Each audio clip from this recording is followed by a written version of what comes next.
Greetings and welcome once again to Roman of the Empire. I am your host, Roman. Tonight, we are talking heavy metal of the modern era. That'd be 2000 to 2024. So born in the late 60s, heavy metal changed rock and roll with its dark themes, distorted guitars, and pounding drums. Something wicked had found its way into the world of music. From the forefathers of Black Sabbath, Deep Purple, Led Zeppelin, who hated the term, this new form of rock evolved and branched out into its many subgenres of thrash, death, speed, glam, alt, progressive, and many more. Tonight, we are talking the modern era of metal, 2000 to 2024. Let's fucking go. With me, as always, is my wingman, my partner here, Shieldwall of Dragons. He once stopped me from bombing Los Angeles, although I wish he hadn't because glam metal. Shieldwall, welcome back to the program. How are you, my friend? Hey, how's it going, everybody? Thanks for having me on here. The definition of heavy metal is kind of broad. So I struggled a little bit. I was like, okay, there are certain bands that I really like and there are other ones that I know about, but they're really just not for me. So I had to kind of swing wide to really pick the ones that I liked out of there. But I made it happen. So I got some good Well, the modern era is also a lot more confining than if we were looking at the genre as a whole. Yeah, if it was the 80s and 90s. Although there are some of the old timers who are still very relevant, and they are not going to be the focus of this conversation, but they're definitely going to be part of this conversation because I purposely stayed away from them for that reason. I picked ones that were But anyway, I'm right on. He is the scourge of Gotham, the nemesis of the Dark Knight. He is Joker Voice. Welcome back to the show, my friend. How are you? Well, if I was any more amazing, I'd be illegal. This is a wonderful topic. And not even that, but in the modern era of heavy metal, we've come into, or organically, yes, Dempsey, we still have scissors. And be sure to tune in next week when Roman gets his own pair. That's right, folks. It's happening.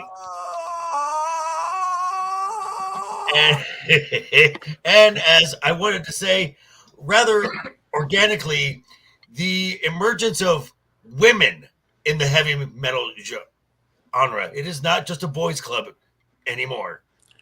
It never was. What is a woman? Oh, we know.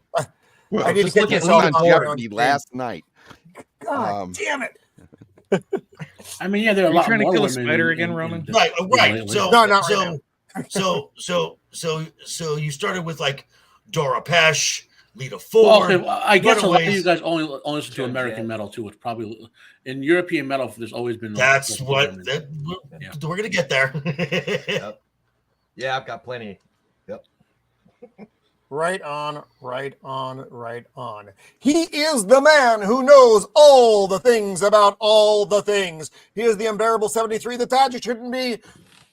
God damn it. The son of winter and stars, our good friend, Matt. Okay. I'm wearing my contacts, so I can't see most Now, things. without saying the band, you can't see those of you who see my name, do you now know who the band I'm bringing up is? I do. Now raise your hand if you do. Of course, Dempsey does. Okay, we got at least two who recognize it. Let's keep silent. It'll be a surprise. I got nothing. He is the meme master of the interwebs, using his power for good instead of evil most of the time. He is Jacob Ironside. Welcome back, my friend. How are you? I'm great. Thanks for inviting me back. It's good to be back.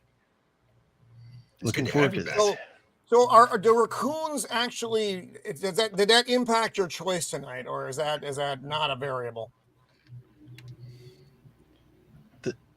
They're still there. Yeah. Okay. They bring down the rain gods to knock the internet out. So.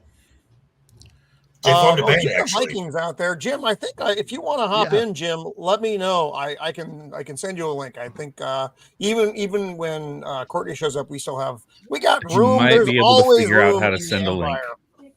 I know how to send a link. I've sent links. Roman is the most boomer 50-something-year-old I've ever met. I also have a suggestion, since we obviously can't play songs live or Right. we should be dropping links into the chat for like I'll drop winners of the band, my band's links. Almost spoiled it. So we should be dropping links to some music of these bands in the chat, like for people here. Okay. Cool. Yep. That sounds like that is an excellent idea. I cannot drop links. Where are we? Well, put them in our private chat, and we can put them out there for you. It's gonna take I will probably fuck that up, but that's that. You probably will. Or Roman, you go There's full a high Zach and just make possibility. every single who person doesn't? I mean, moderator. most of you have mod privileges, so you can just drop that shit in the chat. Yeah. Like I said, Roman, go full Zach, make everyone a mod. Just you see everyone is a mod all the time. Yeah. Everyone's a in mod. an alternate universe, he is my son. He is John, the creative blue collar guy. How you doing there, youngster? Hey. I'm doing well, but is nobody gonna ask what the fuck that video was after your countdown? It's been around. Were you humping a guitar? It's Roman. It's fine. Wait, how do you play? We all know. Yeah, he was just playing a guitar, like normal, like any. Yeah, normal no. adult You ever get your pick stuck in your acoustic? That's how you get it out. No. It's like a black hole in there. he gets something. Oh Lord, that was just so many jokes. So many jokes. Things you cannot unsee. Unfortunately, only men can play that style of guitar. But yes, I'm well. I'm coming off of attending a few concerts of my own. I don't think any of them necessarily qualify in the metal genre, but definitely interesting. Yeah. Anyways, it's been an interesting couple of weeks. I'm sending Jim the Viking the link as well, so that way he can hop in here with us too. Musician, pop culture aficionado, man of the people. He is Sammy Threepeat, back with us once again. How have you been, good sir? And congratulations to your brother, sister, whomever my brother-in-law, your niece. Yes, little Eliza. She was just born yesterday, so I will get her a little pair of scissors. And good. Please don't push this generation. Little chibi scissors. No, it's great to be back. I missed you guys. So yeah, it's been a weird. I'm in a weird place right now, just mentally. You're always in a weird place, Roman. Yes, you're in California. That is by definition that's a weird place. A weird place. Well, you're not wrong. We're in the strange land of California. He is the drunk poet whose mystical music has only killed one person we know of. He is Dempsey. Welcome back, brother. It is good to have you with us. Well, thank you. It's nice to be back, and I have a lot to say. I brought the notes. We had plenty of prep time. It was on. He's had like 3 weeks to prepare for this now, so everybody needs to break. So we're gonna roll into the chat. Say hi to everybody. I do have two things. So Zach's has been super sick, so say a prayer for Zach's if you're bummer. We lost, and Rock Fan, that 70s Rock Fan, also out sick this week. So for got that Vegas bug, man. Well, you never know. Oh, there he is. Well, speaking of the Vegas bug, happy recovery and continued recovery to Chris Gore. Oh, was he? Oh, he was. That's right. Yes. You know what happened, right? I don't. I will put it in the private chat. Oh, okay. Yeah. I don't know, and that's I missed a lot. So I'm going to add. He comes from the land of the rising sun. He is Jim the Viking. Oh, welcome there we to go. the show, All right. buddy. Hello, Jim. How you doing?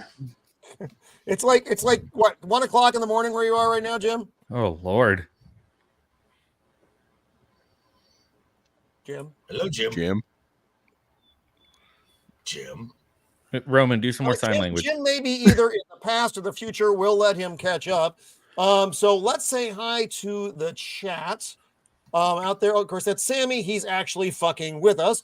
Hey, Tom's Tom. Tinkering and Adventures. Everybody loves Tom.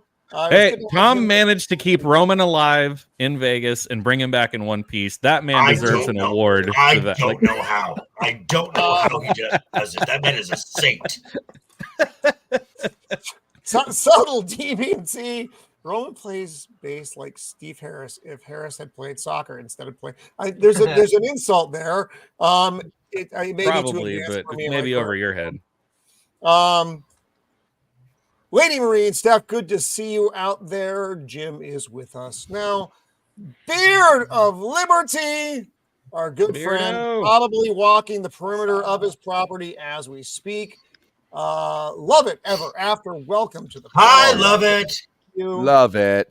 I love it. Rospec Linux laptop. Welcome. That's 80s. Oh, our good friend Invader Zim. Welcome, Zim. Always good to see you out with there. The scissors. Oh, he Blair. is supportive of the scissors, much to my dismay. Blair! Did Blair pop in? What's up? I'm going up to the top here. I'm going up to the top.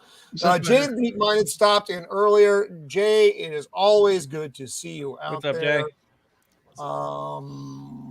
Yeah, I'm so glad that she's doing better. I was real worried about her because she had kind of out into the world. Yeah, yeah. You forgot to say to Jay that we salute you. Yes, we salute you. She had gotten pretty sick, and then like no posts on X or anything, so I was a little worried. But she came back. She's coming back strong. She's got a lot happening. If you follow her, you know what's the whole business. And but she is getting out into the world again, and that is excellent to see. So let's dive in here. Jacob Ironside, did you already make a fucking meme? You did. Oh, God. Bring on the meme. Yeah. Good. There's right. a few. There's a few. I feel the attacks are already starting before we even get into the memes. That's awesome.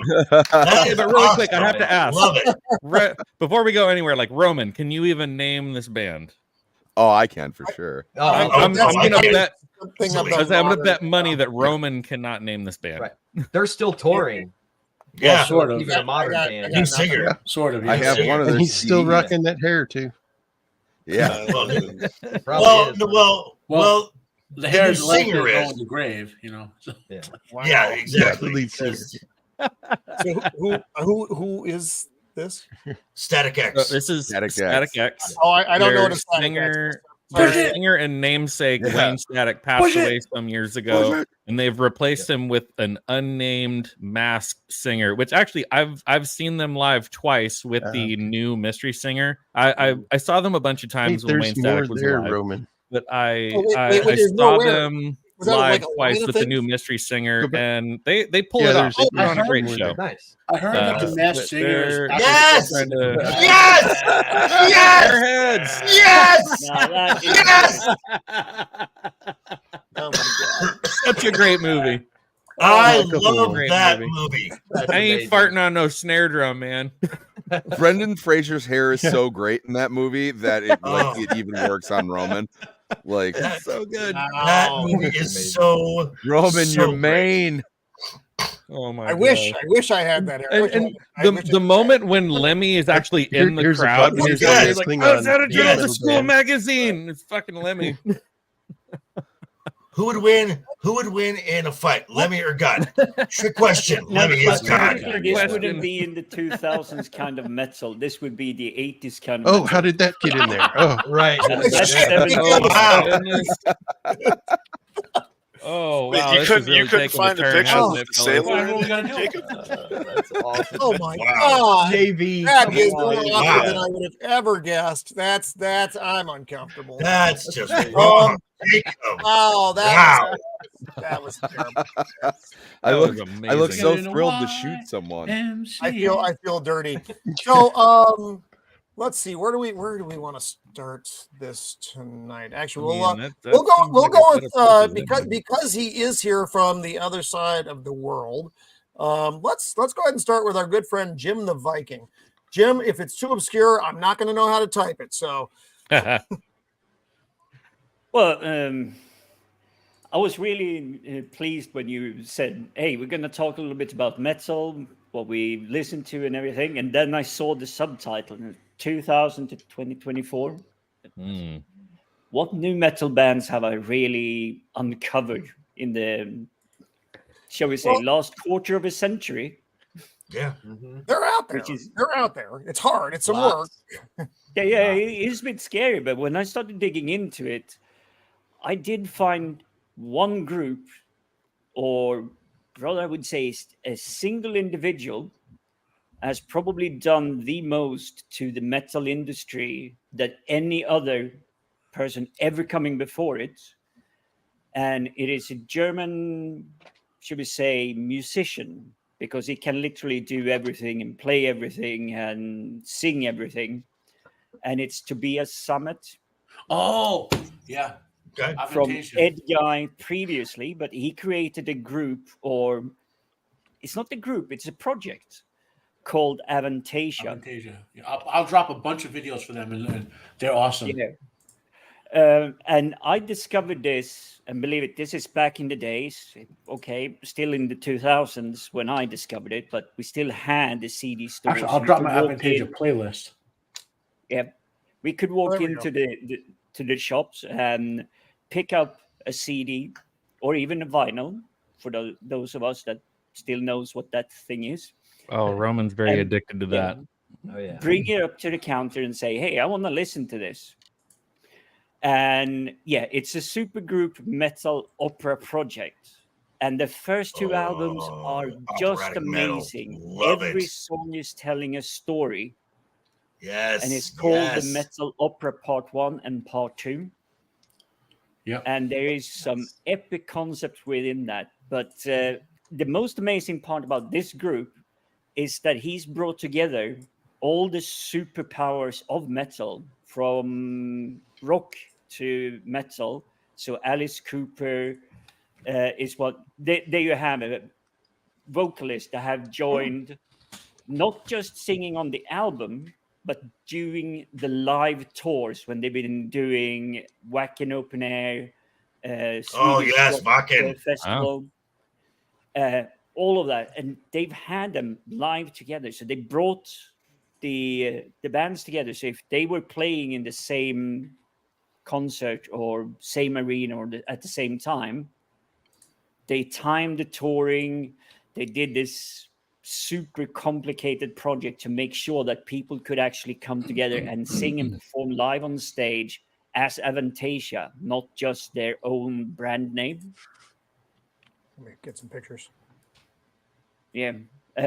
Artwork is fantastic. Lyrics is, I would say, a little bit on the religious side, at least in the Metal Opera project. So it's a bit of the Christianity. Yeah, he's heavily influenced with sort of mythology and religion and poetry. If you know what Gothic poetry is, there's a lot of that influence in Avantasia's work.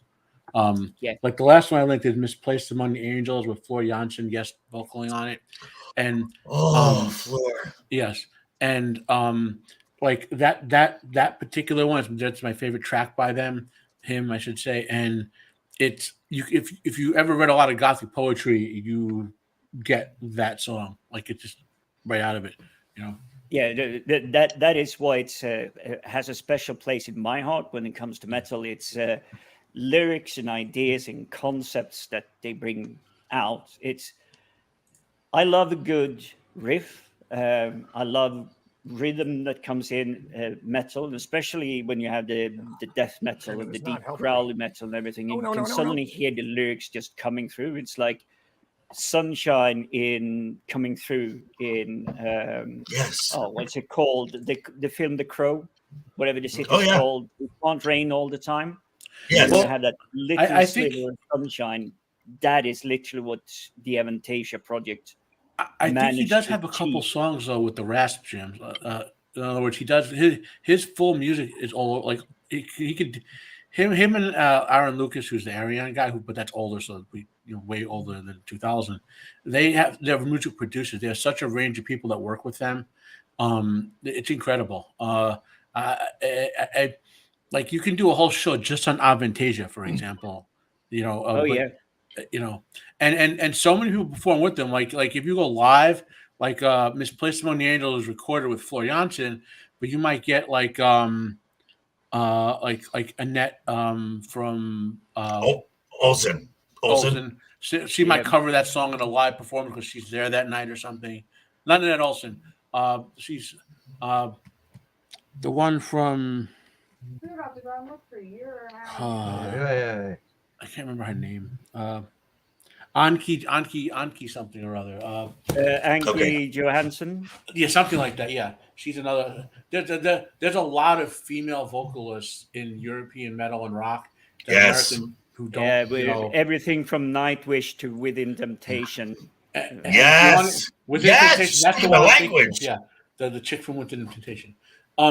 If you listen to Avantasia or any of Tobias Sammet's Mega, he has a couple other technical projects, or Arion, you'll hear the full range of female and male vocalists in European metal, plus some American and.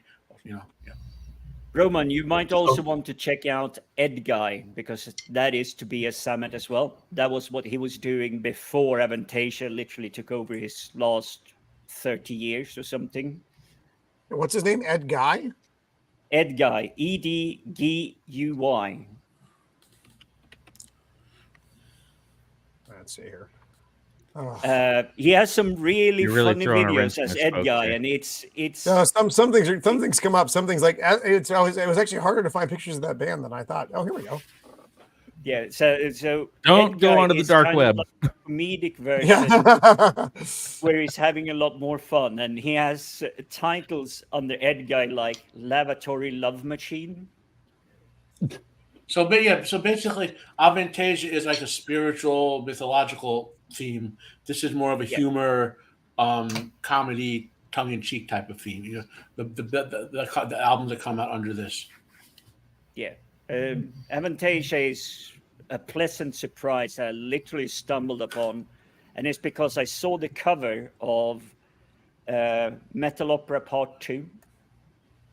Well, when I brought it up to the counter in the shop, I literally stood there, listened to the entire album in one go, and I didn't move. Well, I head bobbed, but I didn't move from the spot. And there were people starting to complain that I was hogging the space, because obviously it was limited amount of spaces that you could listen to the music. But since then, I'll follow them thoroughly. So yeah, that's my 2000 to 2024 kind of recommendation. Nice. Excellent. See, and that's interesting. So out there amongst the folks watching, and remember, just because you're not hearing things you know necessarily, don't freak out, don't leave. These are things, write them down so that you can find them later, and then check them out, because that's, it's actually finding new music is a lot harder now than I think it should be, given the amount of access. We talked about this before. There's so much out there, but finding the thing you want within that massive sea of things is hard. So if you're into metal, listen, see what you find. Yeah, it's great that you mentioned that, because that was the stuff I was going to save to last. So when everybody has had their go, I still think I have a surprise for everybody, and I think you might enjoy it. That is if I can stay awake, because for me, it's tomorrow, whereas you guys are back in the past. It's in the future. So if you listen to Tobias Sammet stuff, or the guy, the way I found Tobias Sammet is when Arian Lucas, his Arian project, put out The Source. Tobias Sammet was thought to be a rival of his, but he guest vocaled on The Source because in real life they're friends. And like those two guys will gateway you to dozens and dozens of other musical artists you've never heard of, or maybe you heard the band they were in or something like that. And they're just, it's such a, like I said, I knew about Arion for 15 or 20 years, but I found out Avantasia in 2017 when The Source came out, and that's when her first Tobias Sammet sing, So it's just an amazing gateway with certain people can get you, like the projects they do, it's just, Right on. Joker, you had your hand up, sir. Yes, I did. Because Jim hit a nerve with me, and I am just where my favorite genre is right now is in the land of Vikings and the land of Vikings and bikini teams. That will be the Scandinavian region of the world. We're just some of the Viking best metal. metal. We're just some of the best metals coming out. And as Jim said, you've got this symphonic metal sound. You've either got that or some of the hardest thrash metal you're going to ever hear. And there's really not a lot in between there. Right. And Lots of death metal. And yes, and a singer was mentioned a few times. Now the band formed in the early 90s, as most bands in the 2000s did, but it wasn't until like 2001 when their bass player Marco joined that they actually became the band that most people know, and that will be Nightwish. Now this band started off with one word. Just one word. So this band started off as a symphonic metal band, and their singer Tarja Turunen is a classically trained opera singer. Now that image right there is with their current singer. That is Floor Jansen, who in my opinion is just the greatest vocalist walking God's green earth. She's a female Pavarotti. Yes, she is absolutely amazing. She can literally do it all. She can go operatic. I have heard her growl a little bit. She can go full growl. Listen to After Forever or her previous bands, After Forever, and the other band. And she likes horses. Yes. Our husband is a drummer in Sabaton. You're talking about Christmas around here in UK. We have the. Sorry to interrupt. We have the snowman cartoon coming around about Christmas and the snowman coming alive and all of that. And the Nightwish have Walking in the Air, which is kind of a celebration to that. Yes. That's a song in the movie. Yeah, but it is really empowering to hear that. But I have to agree with Joker. Floor, although I didn't like the change initially, since I had been part of Nightwish story from the beginning, Floor definitely have really good heart to bring forward what Nightwish is today, rather than what they were back in the day. So, very good pick. So this is a big band too. There's a lot of people in this band. There's 6 people right now. So what you need is the best thing if you want to gain a appreciation of Nightwish, you can go to YouTube and just type in Nightwish Wacken 2013, and you will get the entire set of Nightwish there. It's about an hour and 45 minutes long. Nice. Now Floor was a guest vocalist because Annette was initially sick, and then she and Tomas, they parted ways and from creative differences and whatnot. But the most impressive thing about this is there is a documentary as well talking about this 2-day interim from when Annette quit and Floor was brought in to their next show, and Floor had to learn an hour and 45-minute set in 48 hours, and it is so cool. And it's just another testament to how good Floor is. And she can sing in 6 languages, and it's also interesting because Annette, the previous singer, you've got Tarja, this beautiful operatic singer. You got Floor, who can literally do anything. You have Annette, which was more radio friendly voice, and probably with Floor now, Annette doesn't get the attention she deserves. But under Annette, they sold more albums than any other time. Nice. But this but this is a band to definitely. That was the previous singer you said, right? Yes. I'm pretty sure with the let's see latest if I- album they've passed that now. There she is. Okay. I'm going to be curious here because both me and Joker, we've picked bands that have the gothic theme in the background, gorgeous visuals, and I would say they managed to combine great lyrics, because something I dislike when it comes to metal is when you cannot hear clearly what the singer is trying to say. Correct. Yeah. I mean, the reason Annette gets a lot of short shrift is because she couldn't sing the stuff that was written for Tarja the operatic style. So she could sing the songs written for her very well. Thomas is a master of music creator. He can. Yes, he is. Yeah, and then, by the way, they also have Marco, their bassist, who left now, was their other leads. They had two dual lead singers for all this time period until Marco left. And so it's kind of like the band is a story in itself. Marco has his own solo. Hell, Marco could be his own. We could say Marco as our best metal musician of the century too. You know, his own solo career. You know, and Floor has embarked on her solo career now, which has a mix of rock and pop and metal. You know, her previous bands were After Forever, which is not a 21st century band, and then Revamp, which was. And if you want to hear her do growls, full rasp, listen to songs from there. She can sing anything. She literally she also teaches, like, she's a musical coach. Like when Marco's voice, the reason Nightwish found her is because Marco lost his voice. He destroyed his vocal cords, and she coached him back to be able to sing again. She restored his voice, and that's when they first started her singing. You know, I think that was part because initially he didn't contribute with his voice on the album. He was just a background player, but Tarja or whoever it was started bringing him forward. Tarja. And he literally sung his heart out.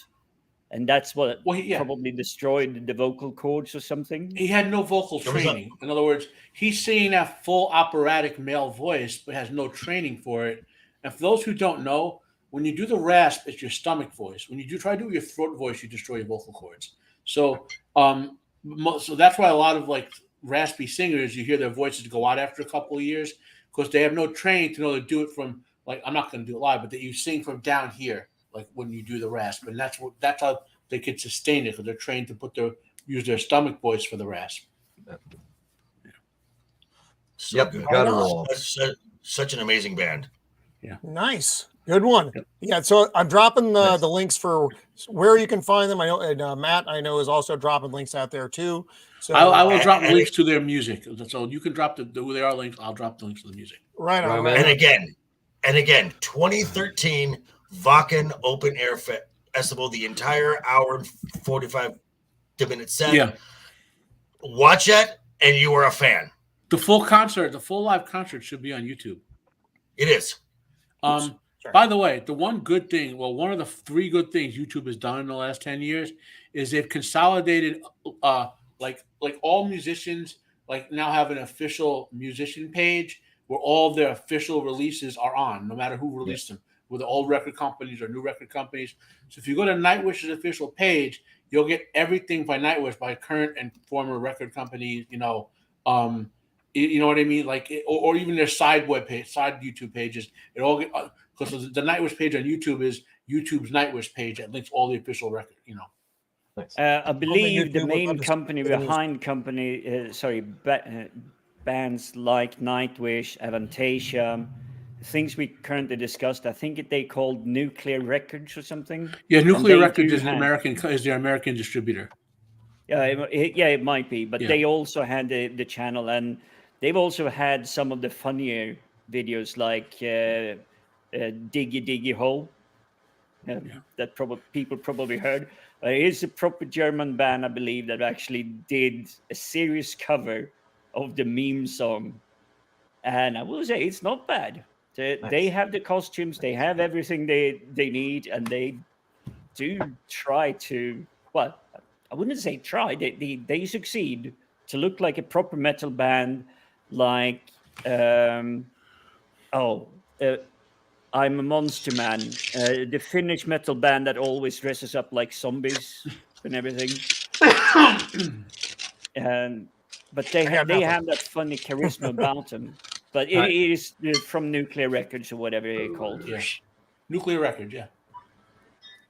But yeah, while we're on the subject of Scandinavian metal, my number one pick on here, Meshuggah. Aren't they older No, than the that 21st is a century? name I have not heard in a long time.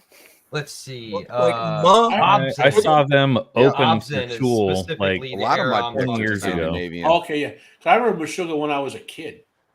Right. These Yeah, these when I was guys 18 or 19. have changed the scene as far as like Shit. gent goes. They basically pioneered gent, which is a whole separate subgenre of like progressive metal. Wow, talk about one of the best drummers out there right now. Thomas Huck. Is it Huck? It Haake. I don't know. But here I'll drop their stuff. Hockey. There we go. Okay, here is their official website. Yeah, Meshuggah is just next level on pretty much every aspect. Besides the vocalist is kind of he's kind of pigeonholed in this one little area, but he's good. Website. I don't think you guys are gonna like my pick. Virtuosos. But I was also thinking there's another band from Sweden called Vildharta. I probably murdered that. Vildhjarta. Vildharta. And wow, these guys are Viarta?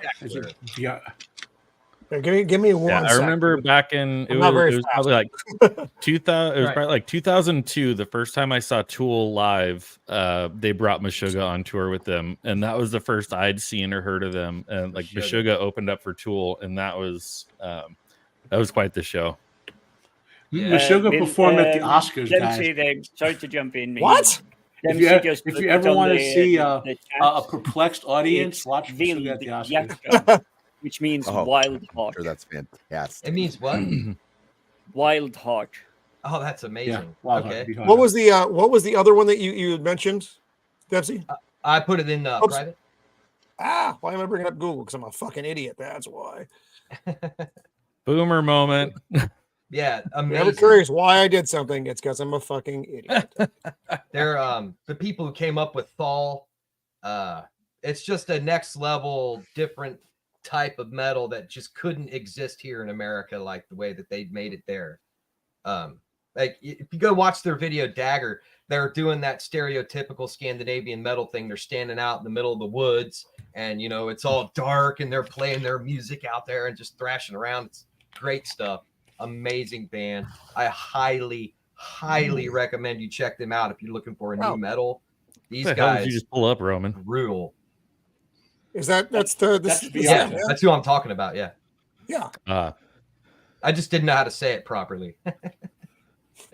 Yeah, they're really good. That is for everyone speaking English. That name was really tricky to pronounce properly. It's Vildhjarta. Vildhjarta. What does it mean? Got it right first try. Heart. Wild Heart? Swedish. Yes. Yeah, highly recommend them. Yes. Yeah, so go out there, check them out. These guys, they will melt your face off while you're sitting there listening to them. I recommend starting with Dagger and working your way out from there. You may be noticing a theme with the bands right now. Because Scandinavian.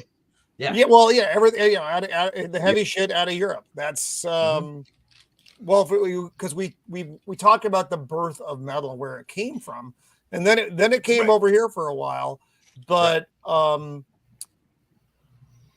the American music, the European. They haven't even left the Nordic part of Europe. We haven't even gone south of Denmark yet. No, we haven't. Right.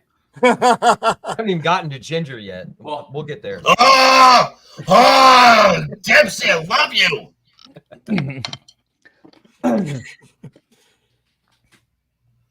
Say that's who I was thinking. You guys were talking about female metal vocalists. Thanks. My brain went instantly to Tatiana from Ginger. Okay, Tatiana. Because her range is wild. Hang on. All right, you're moving too fast for the old man. Slow down. It's cool. It's cool. Well, if we get far enough, I will have a metal band from a place none of you would think metal bands exist. New Jersey. I'm sure you do. Nope. Alaska. Nope. I've got one that you guys probably wouldn't have Damn it, Roman. guessed that I would bring. I've got a couple, but I'm not trying to that one in steal the it chat all. as So. well. And what is this? What was the band you guys were just talking about? Ginger. I put it in Ginger. private. What? Just like it They've sounds? recently been Well, touring with like it POD, sounds, which not is like out how of my it's spelled. hometown of San Diego. The J's. No, Ginger. J-I-N. J-I-N-G. Yeah. Oh, Ginger. Oh, Yeah. you motherfucker. I love reaction videos to Ginger because Right, she has Pisces. the way her voice is. Pisces, yes. Yeah. Yep. They recently they did a tour of POD. I think of their singer is actually featured on one of the songs on their new album coming out soon. Really? J-E-R. Yeah. Thank you. And There I'll we go. always have love for the POD guys because they're from my hometown. But yeah, they worked with them recently. Oh, nice, man. I'm jealous. here we Yeah, go. that is a hell of a talented band. Their drummer, them and Oh, their Sugar's drummer's drummer, ridiculous. Man, wow. Just Their drummer wow. is ridiculous. Yes, he is. Yeah, he's one of those classical trained jazz guys, right? Right. It's usually the best drummers. Like even the drummer from Tool, like his influences are a lot of jazz. And it's wild how like these metal drummers incorporate jazz into how they do their like rudiments and shit. Right. Agreed. Oh, Jim, another good one. Wow. I saw them live. They're amazing. Well, you saw them live. Max says you need a producer, Roman. I do need a producer. Thank you, Max. Ginger Ninja. What's up, Ginger? Good timing. Oh wow, Right, perfect. It's you. It's you. But it's funny because I haven't heard of any of these. I'm not. So this band here comes out of Ukraine, right? And yeah, her voice. I was ready to go see them. They were playing the day after St. Patrick's Day here in town. Lockdown happened, and I'm like, wow. Yeah, I was not a happy camper. Didn't they form in 2008? Something around there, yeah. Yeah, that seems like it's so recent, but it was not really. That was like it was like 16 years ago. 2009, and they got down it. Yeah. I was there, Gandalf. That's right. That was years ago. And so as we've said, the video for Pisces is going to shock you at first because you get this beautiful sound first, and then the downbeat hits, and there's this raw, and I'm just like, what the hell is that? That is fucking amazing. Yes, but the video and the song "Teacher, so good because she goes bars on that. She growls. She sings clean lyrics. It's a little bit of everything, and the band is, and the band themselves are just the band members themselves are musically so on point. They are so good. Right. I think that she's fine right as hell, corner, too. that bottom right corner, that's the first song by them I ever heard. Yes. And wow. Yeah, she looks good in that video, let me tell you. So their website actually looks like I think she's fine as hell. Very user friendly. Yes. A lot of videos. Here too. So well, since then she has expanded her tattoos. They're up in her neck now. Right. And I'm into it. And it's still hot as fuck. Fuck. I'm just saying. She is. Scissors. Yeah. Scissors. Especially with her beautiful voice. Because like you were talking about earlier, Matt, this girl actually trained. This girl knows how to do that guttural sound and not hurt her voice. Mm-hmm. And she can flawlessly just switch back and forth between the two on the fly. It's crazy. I know this is anecdotal, but like I'm under the impression that European musicians go to like conservatories when they're kids, and American musicians grow up in broken homes and learn to sing in bars. Right. Yeah. Right. Now, now, Dempsey, you mentioned that, and Matt also mentioned this too. Someone who knows how. Yeah, imagine if Iggy Pop went to Juilliard. Right. someone who also knows how to protect her voice, and I did not hear of this band until after they got their current singer, who I had seen previously 3 times with her first band. Her first band being the Agonist. Arch Enemy, Alyssa White Gloves is just fucking phenomenal. Yeah, agreed. And she also does work with Tobias Sam and Aaron Lucas with their mega. Yes. Yep. And at one of the Agonist shows I got right there. Oh, nice. Nice. Oh, yeah. Crazy. So, yeah. Oh, yeah, I got another. Oh, and no surprise, Arch Enemy, Swedish band. Awesome. Swedish Arch band. Enemy's good, dude. But see, they always remind me of In This Moment, and no, I'm seriously okay. They're very similar. I promise I do not own stock in this band I'm about to promote the hell out of. Okay. In my opinion, they are the most talented collection of musicians ever to play together. And if you know who the song I'm highlighting in my title is, or who the band is. So originally I heard about the band that Jari came from, Ensiferium, in the 1990s. They're kind of a folk metal band, also from Scandinavia, Finland, and all that. And then I remember I didn't hear about his side project, which is this band, until about 2012. Okay, so prior to that, Metallica had been my dead favorite band, to the point I was one of the Metallica fans who would turn my back on other bands playing when I was young. You know, the old school Metallica, like, you fan. Right. Oh, and yeah. then I heard this band play in like 2012, 2013. Okay, it's Winter Sun. With Jari Maipea is the sort of founder. He's a songwriter. Kai Haito, Teemu Mantasari, and Yuka, who I can't pronounce his last name. It seems like the easiest one. They're the 4 members of Winter Sun. They all play. They all sing. They all play multiple instruments and sing. So they're a Finnish, centered around Finland. Finnish. I guess you would call them a progressive power melodic death metal band, however you want to define that. They have influence of folk music. They have influence of all different types of speed metal, black metal. And some people say it's like if Metallica played folk black metal. So that's another description of Winter Sun. Right. Yeah, black metal. And so right now, for the next 5 days, here's why I don't own stock in this. On Indiegogo, I believe it is, they're putting out their Indiegogo to raise money to finish Time 2. It's like 5 more days, and if you sign up for it, you'll get downloads of the highest quality possible tracks, like studio quality tracks, of multiple versions of every song they've ever done. So Time 1, Time 2, the Forest Seas. They've only released 19 songs. Okay, but that 19 songs, I think the average length of the song is 11 or 12 minutes long. Holy crap! Yeah. Like you could listen to, I think it's the Forest Seas, which has 5 songs on it. I think it's a well over an hour. Okay, and it takes Jari, like when he was mixing Time 1, because Time 1 and Time 2 were supposed to come out around the same time, right? It took him, I think it's 6 years.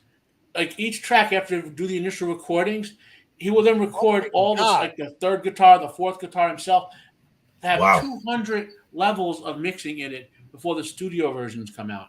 Yeah, right there. He's obsessed with making perfect music. Perfect music. Like he's even said, like, if there's even a note off in the recording, I'll scrap the whole recording. Wow. And that's why it takes so long. But Winter Sun's only released perfect music. Like if you listen to any song they put out, there's the Sons of Winter and Stars is usually a gateway into them, and it's a song about Viking gods in space, basically, who protect. It's a science fiction song about Vikings, and I can do every song. So I promise I'm not going to go into details every song, but like it's such an epic song about an ancient race of Viking gods that come back to save the people they came from a new evil god. Then there's loneliness. If you ever want to know what a depressed person feels like, mentally ill, listen to Loneliness, right? But then there's what, in my view, is the greatest song ever written. It's called Time.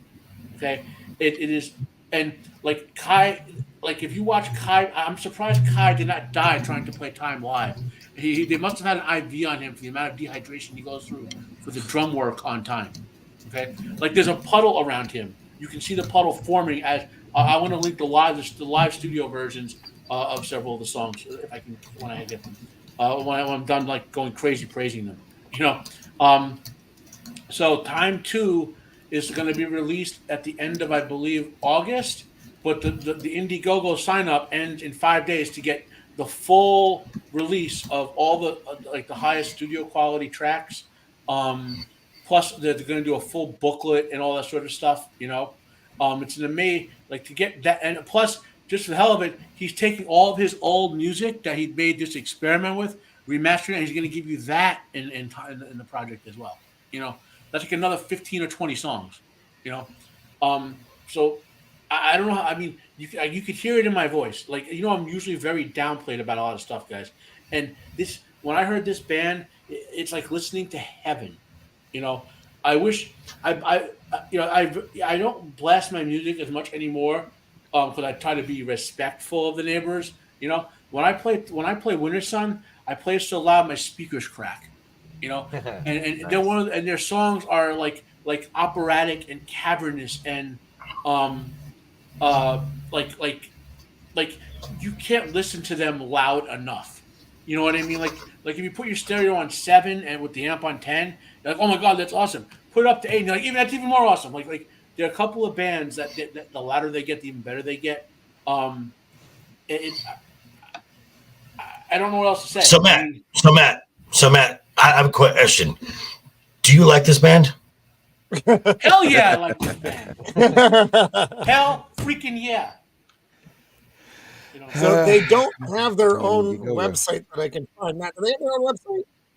Yari has. I think it's going to be like. I'll find his official website. Give me. Because I'm on their YouTube, which we're not their YouTube. Their Facebook, which is kind of gay. It's not super gay. It's just kind of gay. His actual. First, let me link his YouTube site, which is Winter Sun Yari.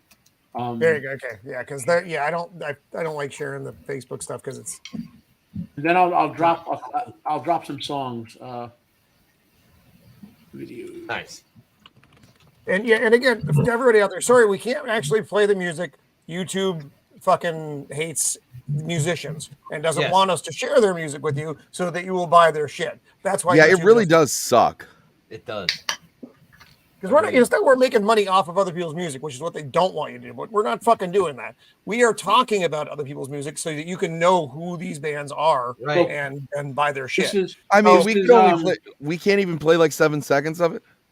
No, we'll get the fuck beat out of us because anytime I do this stuff, anytime I delve into the rules, they fuck me, and then we lose the stream for 24 hours, and then we may have not done the stream. So I really detest the way YouTube has become these days when it comes to, because we're discussing stuff we're passionate about, right? And it is essentially a free promotion for the bands, the groups, the singers, the talents, the creatives behind it. And YouTube just goes, nah, sorry, boom, you go away. Right? Fuck off with you and your enthusiasm, mister. We don't want that over here. So fuck you, YouTube. Thank you very much. I blame reaction YouTubers. Mm-hmm. Yep. What is a reaction YouTuber? Where they basically plagiarize something and they sit in the corner and go, oh my god! Oh, yeah, I'm a 20-year-old girl. This is the first time I'm seeing Ghostbusters. Those are the bad ones.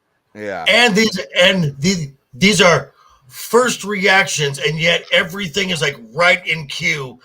Bullshit! Right. You have watched that thing at least 3 times. Yeah, you called it because there was one that I was following Susie for a Q little girl while, who was just basically ripping off anime, and she was just people would just watch her channel to watch anime. But there was one like you said, Joker. She was so spot on calling every thing that was going to happen going forward. I was just going to say, you must have watched this film more times than I have, and I watched it at least 20 times. I do want to play a little devil's advocate there. There are some reactors who legit like the charismatic voice. She's an opera singer who analyzes vocals. I like She's her. really good. Okay. Voice, she's really, Good point. really good. Yeah. Good point, So, man. Boogie reacts. You want to just go Boogie like, reacts. "Oh, this is a cool song," and then end the video.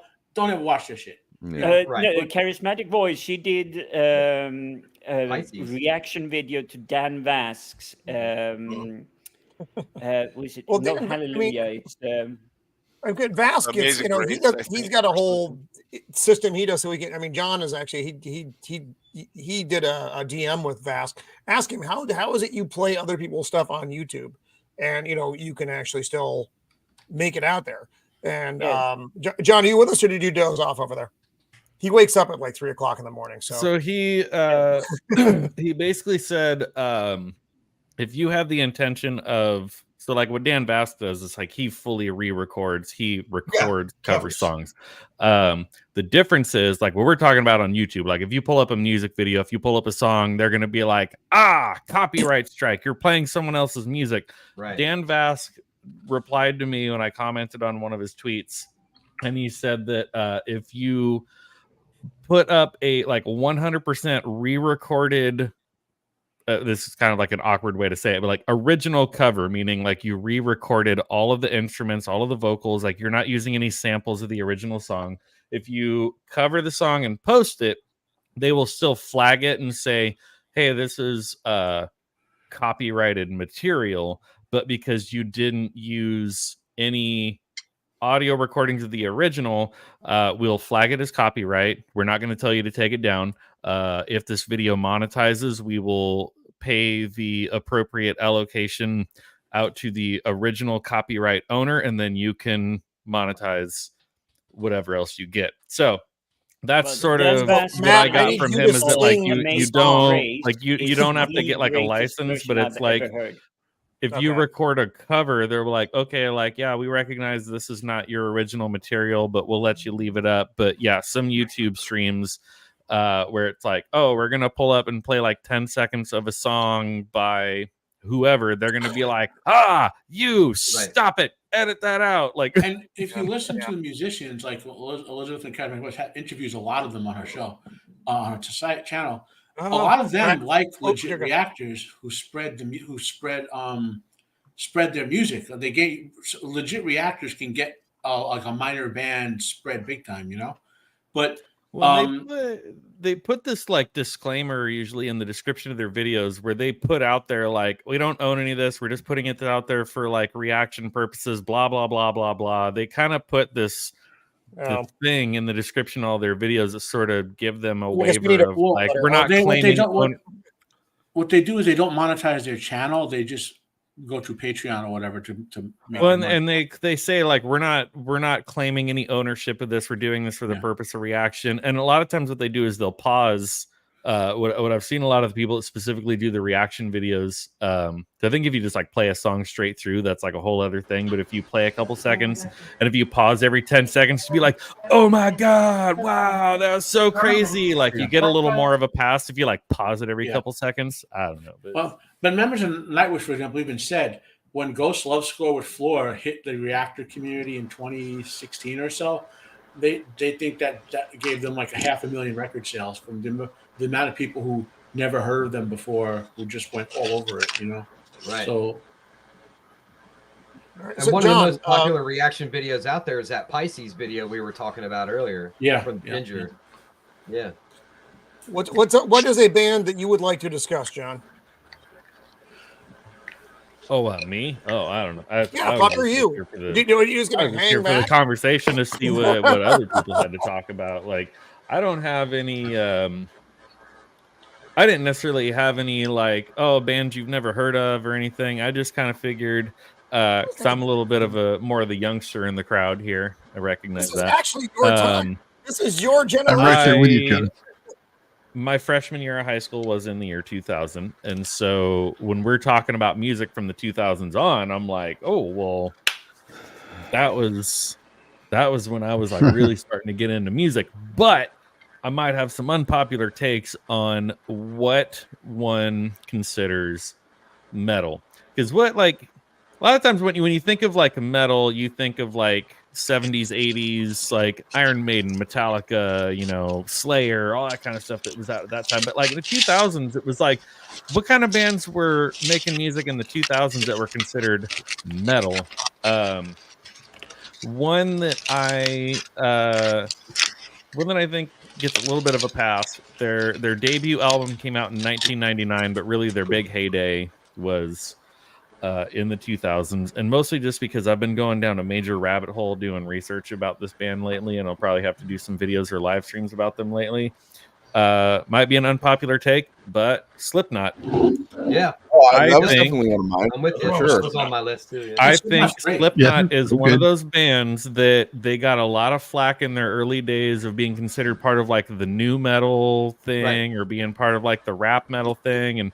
And I remember I had a friend who he got their debut album, came out in 99, brought it over, and I remember like the very first, I very distinctly remember the first time he like put the CD on, and me and like two of my friends were listening to it, and we're thinking like, what the fuck is up with these guys that are like wearing the weird jumpsuits and like the Halloween masks? They got 9 members, they've got 3 drummers, all this stuff. Like what is this? And like everyone could kind of laugh at it and say, oh, this is stupid, this is ridiculous.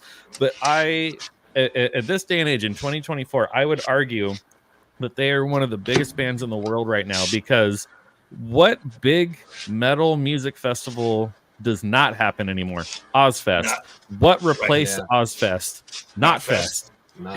Slipknot basically took over and started hosting their own festival called Knotfest in all the locations that used to host Ozfest. And Roman was on this with me a while ago. We did maybe like a year or two ago on my channel. We did a live stream basically talking about bands that have really, really ridiculous gimmicks but are wildly successful. I mean, we went all the way back to talking about Kiss. Like, I'm sure when Kiss came out with their costumes and their makeup and their platform heels, and everyone's like, what the fuck is this? This is ridiculous. This is stupid. Like, any band that has a really good gimmick that winds up being successful, people probably laugh at them in the beginning. But it's like, here they are. Like, you can't argue the success that they have.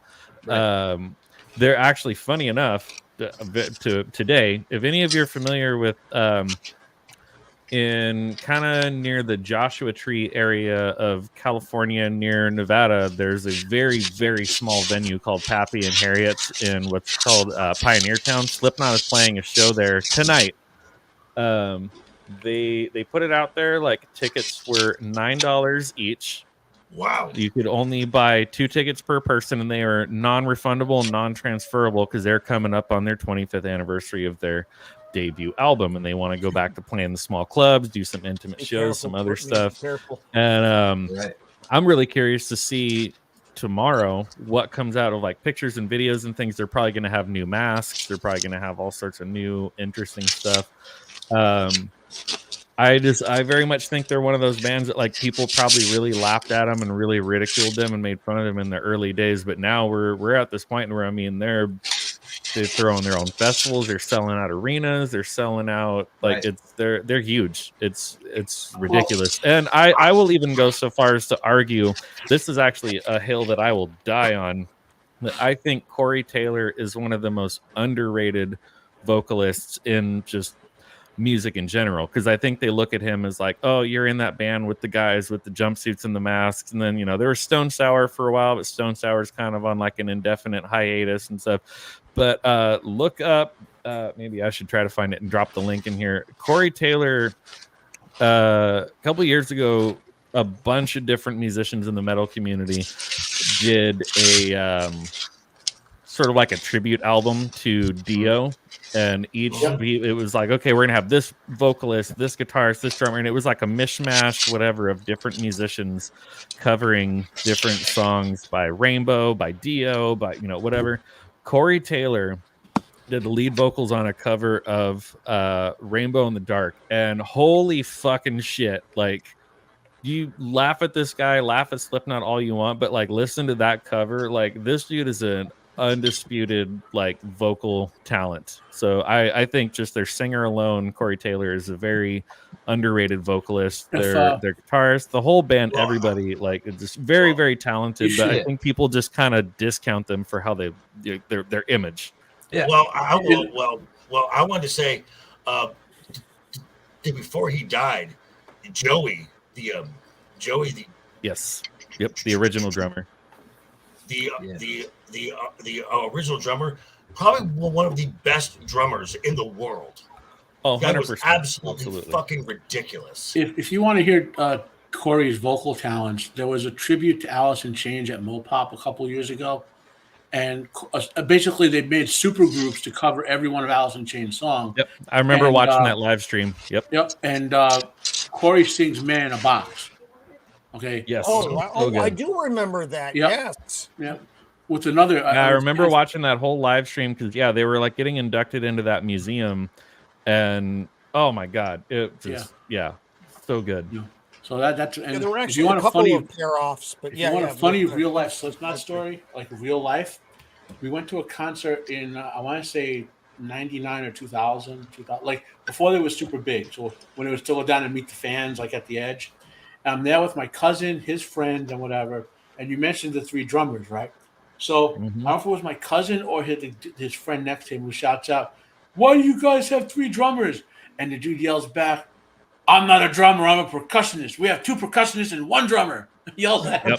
Yep. Nice. Yeah, so this is one that, like I said, just mostly specifically because they got the 25th anniversary coming up on their first album. I very, very clearly remember the very first time I heard their music. And just it's one of those bands that, because they have sort of an odd image, that I think people tend to not take them seriously, but I think they're a lot more talented than people give them credit for. And when we did the live stream on my channel a couple of years ago, I mean, we talked about Kiss, we talked about Slipknot, we talked about Rammstein, Mudvayne, all these guys that like they have like really far out there fucking wacky images, and people are just they discount them and like, oh, you're just a this, that, or whatever. But it's like, but it's like sometimes like you have to have a gimmick to kind of get your name out there and kind of get yourself out there. Like I even made the case. To be brutally honest, Slipknot and Rammstein are not in the same category. Rammstein are just out of their minds, especially if you've seen some of the, shall we say, more explicit videos. Which I've seen them. I've seen Rammstein live as well. They've been banned. They've been banned here 3 times. There's been all sorts. I've read a lot because of what their stage show is legit dangerous in the U.S. Yeah, they're pyros. It's just ridiculous. That's why they have to do a lot of outdoor venues now. So funny enough, when I saw, actually, the only time I've seen Rammstein live was on the same bill with Mudvayne, System of a Down, and Slipknot, and it was inside an indoor arena, which all the bands had massive amounts of pyrotechnics. I don't know how they didn't burn the fucking place down. But I was there and I witnessed it, and goddamn. But so Limp Bizkit was doing that back then too, with the whole painting yourself up. They had I forget what is their guitar player's name, but he would put in the black eye contacts and Wes himself up. Yeah, Wes. Yep. Yeah. Yeah, Wes Bloom. Yeah, a lot of people were doing that back then. So you brought up Mudvayne. That was another one on my list. That's another Shocking. one. Yeah, right. And I've even made the case too, like when I've talked about bands that bands that have a gimmick and they're successful stuff. Like I even made the point that I would go so far as to say like a band like the Ramones had a gimmick. Like you look at them and think, oh, they're just wearing like ripped up blue jeans and t-shirts and Chuck Taylors and whatever stuff. It's like, but like that was their look. Like every band that has been successful has had a cohesive look on stage. When they're on stage, they look like they belong together. They're wearing the ripped up blue jeans, they're wearing their Chuck Taylors, they're wearing their band t-shirts, they got the long shaggy hair. I mean, look all the way back to the Beatles in the 60s, and the Beatles and their hair went like beyond their ears, and everyone's like, get a haircut, hippie. But it's like that was their look. Like they had a cohesive look. So So I think like even the most average looking band, I look at that and I say that's planned. They had a gimmick, they had a look, they have a uniform, if you will. In that when we go on stage, we're gonna look like we belong on stage together. Because it was a band I was holding back, although the chat has already mentioned Sabaton. Yes. They're massive history geeks, especially focusing on the military side of history. But they do have a loose kind of uniform where it is military khakis. Yeah, Sabaton was my number 3 band to mention. The flak jackets. Yeah, exactly. They have a little bit of that. See, every time you're correct with the style. Most successful bands in metal have had that idea of let's make something. They're the only band that stands out, and they're not in the 2000s, so to speak. It's Motley Crue, but it's the key is kind of in the name. It's a band just bundled together. Right, exactly. Yeah, every time I hear Sabaton, it makes me think of Mon Amarth. Now you mentioned Sabaton. They do a song. They do a song about a Sergeant York, which I first heard that song when it was covered by Amaranth, another Swedish band. A really good one. Oh, I thought you were talking about the Twitch I'm stream. doing that movie Tuesday. My favorite Sabaton song is 40-1 about the battle of whatever it's called in Poland, where like 300 Polish troopers held off tens of thousands of Germans for 3 days. The cavalry charge versus the tanks. But I'll give you a fun fact about Sabaton. Because Sweden never locked down during the mysterious origin of the virus we will never talk about. Mm-hmm. They actually played literally to a stage full like this when the rest of us were stuck at home. And they produced one of the greatest live performance I've ever seen. It's called En livstid I krig, which means a lifetime at war.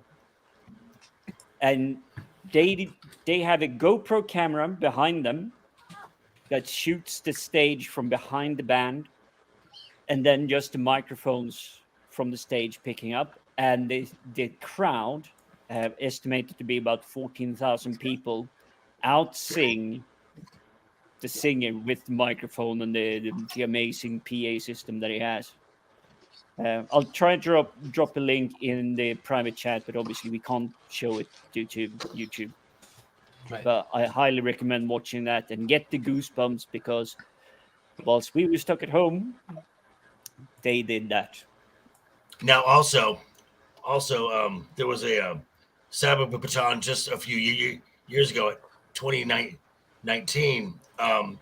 Sabaton brought on Julie Gao, the famous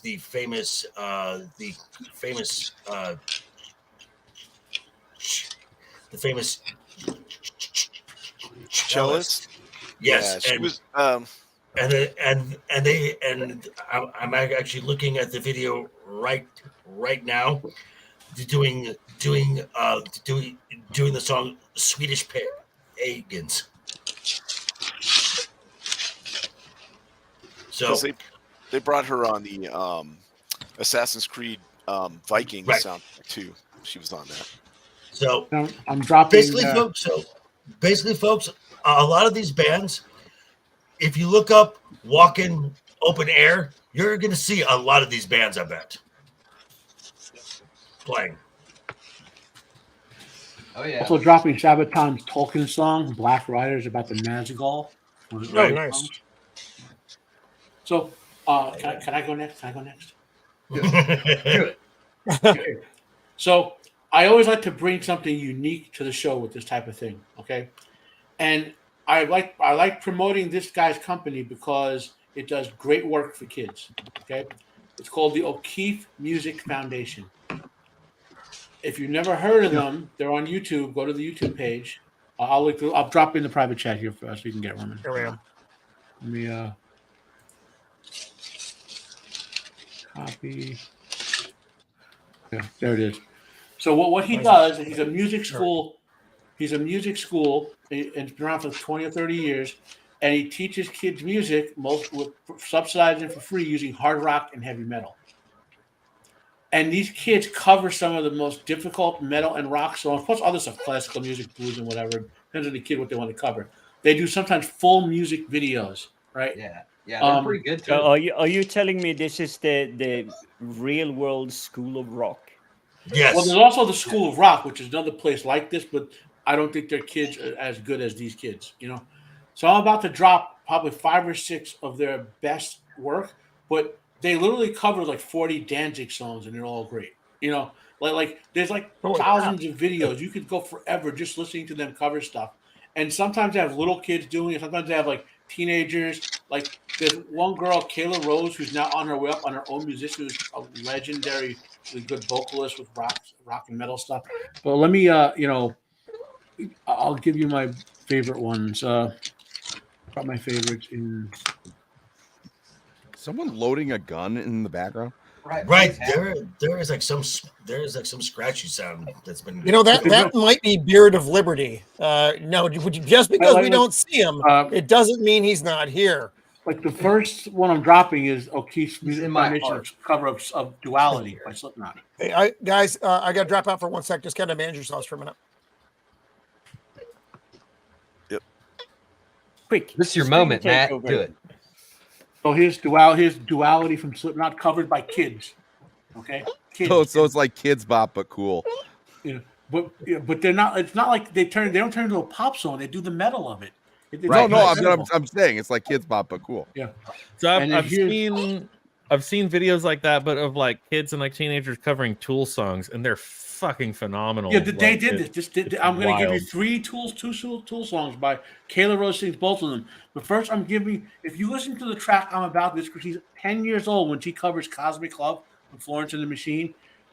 Her voice is 10 times bigger than her body when she does this song that I'm about to drop. Cosmic Love. Like when she hits the high note on the second chorus, like you'll feel something in your body vibrate with like the camera, you know. And sounds naughty. Not in a bad way, not in a naughty way. I know these are kids. I don't want to make like jokes like don't make kids, you know. Yeah. Good point. I'm a big fan of things like this. I've never heard of O'Keefe. And here's them covering 46 and because Tool. I'm from Europe. Maynard from 46 and Tool promoted their cover of this. Yeah. It's really nice. But I'm a big fan of this because not all kids fit into the school system and everything. And most successful people I've come across in my life that has been quite long, spanning 6 decades. The talented ones are the ones that struggle with school until they found a charity outlet or an organization or something that said, hey, we recognize your talent. We know that this is something that works for you. Welcome back, Roman. Thanks. Jacob, did you have a chance to go yet, Jacob? You've been quiet as a mouse or quiet as a raccoon. Although no, not yet. I've been listening and writing down band names. Yeah, so have I. So what do you got, Jacob? And so who has not gone? Jacob hasn't gone. Sammy, have you gone yet? No, I have not. You haven't gone yet. Okay, so I want to make sure everybody gets their piece of Shieldwall and Shieldwall. Okay. So Jacob, what do you got? Okay, so I'm not. It's not going to be obscure. I've only dipped my toes into the heavy metal scene, so I'm going to go with System of a Down. Mm-hmm. I think they're real. I like System of a Down. I know not everybody likes System of a Down. I like System of a Down a lot. Actually, here I got their. I like unusual bands that aren't exactly the mainstream. You know, that have a different sound to them, and I think they have a different sound. That's a solid. Yeah, they would qualify. The lead singers of operatic. Studied when Toxicity came out, Toxicity was. I mean, that was a real punch. Chop Suey, which is a funny name, but the song fucking just kicks ass. The lyrical, the chorus on that song is spectacular. And Ariel's, my goodness, it's I like I said, I know not everybody digs them, but I thought they were fantastic. Well, I like that System of Serge Down Tankian managed uses. to do, I would say, not necessarily a renaissance, but MTV was starting to branch out to all the silly stuff like the Jackass shows and stuff Teenage like that, and started pregnancy. moving away too much from music. And then they started going really mainstream. So it was nothing other than, say, Britney Spears or whatever the other main pop stars was. But thanks to System of a Down, they managed to still maintain, at least here in Europe, a spot once a week. I think it was an hour dedicated to rock and metal music videos and everything. And well, I was working morning shifts, and the show was on in like 1 o'clock in the morning. So what I used to do was my shift was done by 12 o'clock. I literally ran home, went to sleep, so I could wake up for 1 o'clock in the morning when it was on here. Listen to that. That was kind of my wake up call. Have a cup of coffee, and then just head back to work when it started at 5 o'clock in the morning. But System of a Down was featured quite heavily, and I liked Chop Suey. There is another one that is really, really good from there. I think it might be under the Hypnotize album, but yeah, a really, really good call, and I would say it's a good one, really good one for metal. They're definitely one of those bands where I feel like Serge Tankian definitely, like, he uses his voice more like an instrument than like just singing. Like, he's not just singing his words, like he's trying to be an instrument, just like the guitar, just like the bass, just like the drums, and it like it definitely created that unique sound. And it's kind of interesting what Jim was talking about, like kind of in that era of where MTV was starting to move away from music videos and just, we're just gonna show TV shows and stuff. I mean, I even remember just a few years before that, it was like 97, 98, where if you guys can harken back to TRL, Total Request Live with Carson Daly, and there were a lot of years there where that shit was dominated by like the boy bands and by Britney Spears and whatever. And it was like a big reckoning when all of a sudden like Korn came in and took the number one spot, and then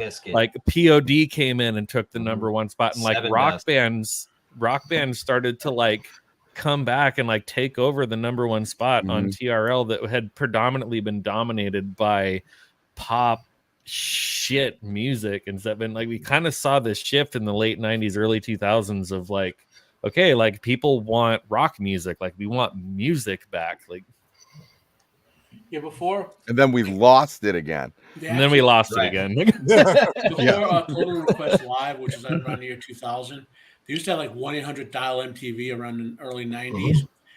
When Metallica put out the Black Album and Guns N' Roses put out Use Your Illusions 1 and 2, and Tool dropped their album right around that time, and Korn dropped their album. For that 1.5 year period, MTV, you could see them furious that Metallica and Guns N' Roses all dominated the top 3 dial-ins for like a year and a half. And then someone go, maybe this week, so like this so-and-so pop artist can dethrone them. Nope, not this week. Top 4 song, like two Guns N' Roses song, Metallica song, and Korn song. You know, like. Well, I honestly think that the decline in the popularity had a lot to do with the timing of everything that was happening on there, because Beavis and Butthead stopped running, Headbangers Ball stopped running. It was Headbangers Ball was a fucking gift.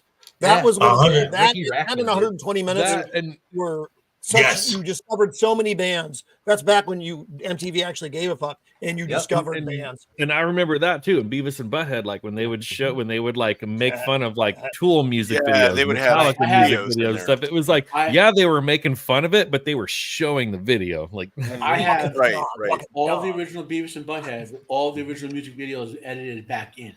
Because I think that's the first Pantera, time I saw like Letters to Cleo or something on they were making fun of. Also, I think the downfall of MTV was when they started with that whole road rules thing.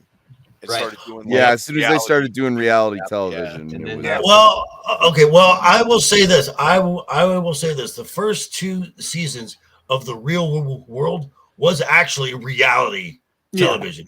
It's after that. Probably the it went only one.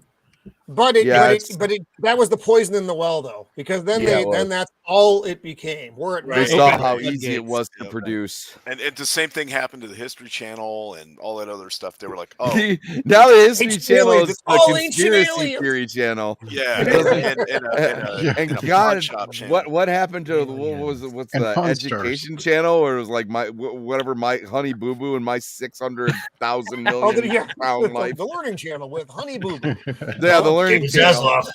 David Zaslav made a fortune So, on that. so Sammy, because I mean the clock is ticking. I don't know what. So I'm just gonna hit you guys with some bullet point ones because you can see what a basic bitch I am in metal. I think my go-to probably one of these days is either probably Volbeat or Ghost. Hey, Ghost is awesome. I love solid Ghost. I really choices. do. Good choices. Which one do you want me to highlight here, Sammy? Probably Ghost. Just I'd say they're probably one of the biggest metal bands in the world right now. Yeah, I don't know. They remind me of like a new I age have to King go Diamond. with you on this because I'm not I myself there. And I'll get to this maybe at the end. I tend to go back to the older bands that are still putting stuff out in this modern era, and I'm glad they're there. But there are like a couple of the the 2000s plus. But I don't know a ton of these type of bands. So that's why I like doing shows. You actually might really like this band because I think honestly, from my perspective, their sound is very 80s, but their image does not. Their image does not match their sound. But Roman, honestly, you might actually like their music. It's very 80s. It's very divisive in the metal community. This band, yes, they Really? are. Why? Because very they're hot kind of topic. on the wuss side. They're hot And topic. some of the more purists, like rah Cookie Monster kind of people, they really don't like the softer, more operatic side. Yeah, but since I listen to everything, I don't give a shit. Another band that I think deserves an honorable mention is Mastodon. I think those guys. I fucking love Mastodon. You guys just named off all the bands Roman was going to talk about. Mastodon Ghost is a Swedish metal band, right? So they are the European metal and American metal people with their, grew up in a bar and all that, like may not quite get some awesomeness of European metal. I hate to say it that way, but and like I said, even Volbeat, even though they are a Scandinavian band, tend to go more on the American style. But those guys are good though, man. I love his voice. Yeah. I love his voice. And he breaks one of the rules because I can't understand what the hell he's saying ever, but like I just know that I love it. Right? But gotta love the Cookie Monster metal, dude. And some Queens of the Stone Age is technically metal, but even I have a hard time throwing Queens into that category. No, they can't. They can't be categorized that way. But when they lock in and actually play metal, it's great. But they're something else entirely. Right. Well, the Queens of the Stone Age is one of those bands. It's Queens of the Stone Age when you hear it. It doesn't. Exactly. There's a lot of bands though that might have one song that could be considered metal, like Cheap Trick, Born to Raise Hell. That's like the hardest song they ever do. Well, that's the thing. Or hard rock, Side of a Bullet. The best hard rock bands kind of touch on the edge of metal. You know what I mean? Yes. Like AC/DC. Yeah. Or even Queen, Princes of the Universe. That's almost a metal song. Like they touch on the edge of it, but know they're a rock band, so they don't go over. You know what I mean? So it's like, or there's a Japanese band I love called Bandmaid. If you haven't heard Bandmaid, Bandmaid. Yeah, they're on my list. Yeah. They touch on the edge of metal, but they're a hard rock band. You know what I mean? And they're really good. Plus they're good to look at. Oh yeah, certainly. Yeah, agreed. If you haven't heard, if you haven't heard, go listen to them. Okay. What do you got? I've got a few. I did have System of a Down, but Now I have a lot of their songs are not heavy metal, but a lot of them are. I have Tenacious D. There you down. go. Yeah. Okay. Yes, Certainly. yes, I support this. I fully support this. Agreed. Their song of metal is literally about how metal is metal, and Right. no other music can compete with it. Right. Then you got Master Exploder. If you've never heard that, I highly recommend hearing that. Yep. You're not gonna make Tenacious D makes me sign in. Oh, there we go. I was gonna And say, then fuck you've off. got You're a joke Beelzebub. band. I think you've confused Roman. Yeah. Right. So those I'm still those are stuck on songs Tenacious D. off of that album, Tenacious D, Pick a Destiny. But they also have So good. their album Tribute, which came out in 2001. So it's- Tribute. yeah, it's within the time frame, and the song Tribute on that is pretty good too. It's just Wonder Boy. Wonder Boy. Yeah, Wonderful. there's now some of their songs are kind of weird and not that great, but some of their other ones are really good. Like Master Exploder is just awesome. Yeah. It's funny, think, like, but it's Especially awesome. the video. Yeah. The funniest thing about Tenacious D is that like they are 1000% a joke band. Like they were birthed out of just being a joke, but like Jack Black is actually a really good singer, and Kyle Gass is actually a really good guitarist. He's so a really good funny, guitarist, and they have really good backup. As much as it's just like a giant dick joke, like they're really good. Right. They're, Hey, he they're was the in, only good Almost part in Famous, too. Biodome. Yeah, and then also Kickapoo. That's always Yeah, Kickapoo. Oh, Yeah. so good. With Meatloaf. with Meatloaf. Yeah, it's got Meatloaf in it, and Right. Dio. And Dio. Right. And Yeah. Dio. Speaking of Meatloaf, we mentioned this before about American training. When Meatloaf was a teenager and doing plays, European like opera connoisseurs were recruiting kids, and they wanted them to go to Europe and be trained as an operatic singer with a full college education for like 5 years for free. They said he had one of the rarest type of operatic tenors in the world, and he said no. And also, real quick, I want to be in Rocky Horror probably not Picture going to Show. get to him because of time. I got Mick Gordon. He did the Doom Eternal soundtrack. That slaps. If you Oh yeah. And then also there's a Swedish band called Refused. Now they played a role in Cyberpunk 2077 video game as the band Samurai, and they did like songs like Chippin' In, Like a Supreme, Black What was the Dog. band name again? Shieldwall? Refused, just like you spell it. Just refused, like I refused to go. Roman has a hard time with spelling. Like me going to a bar tonight with my buddies for the draft. Okay, your laptop will autocorrect it for you. That's the air that Newsom religion in California lowers people's IQs. This is It order. looks like you're trying to build a website. this Like, looks are you like on the? Their website sucks. Fuck this band. Oh, here it is. Well, you're not in it yet. Hey, there you go. There we go. There you go. Now, I haven't listened to any of their other stuff. All I've done is listen to their songs while I'm driving around killing people in Cyberpunk 2077 in the game. Yeah. Oh. In the game. Yep. Yeah, Wait, Minecraft. you only kill people in a game? What? Yeah. But it's great In music. Minecraft. It's hard. Right. It is hard rock. It's really good stuff. The only problem I had with it is the way the map is in the game. It's hard to drive for any long distance without getting involved in stuff. So it's hard to listen to the music while you're driving around. It's really good. That's what I did during the time when I was playing World of Warcraft, and I was one of the top tier players in Europe. But it was a lot of farming, gathering resources, so literally just running around in a circle on the map and just looking for the nodes so you could get the resources you required. And the band I did mention in the beginning, Avantasia, was literally just playing in the background constantly. But I have played Cyberpunk as well, and I know it's you drive for 40 seconds, and then there is the mission and everything, so you kind of lose the focus on Right. the It's music not in like the background. GTA 5 where you got this big map where you can just drive and listen to music for like hours and fly in helicopters with that kind of stuff.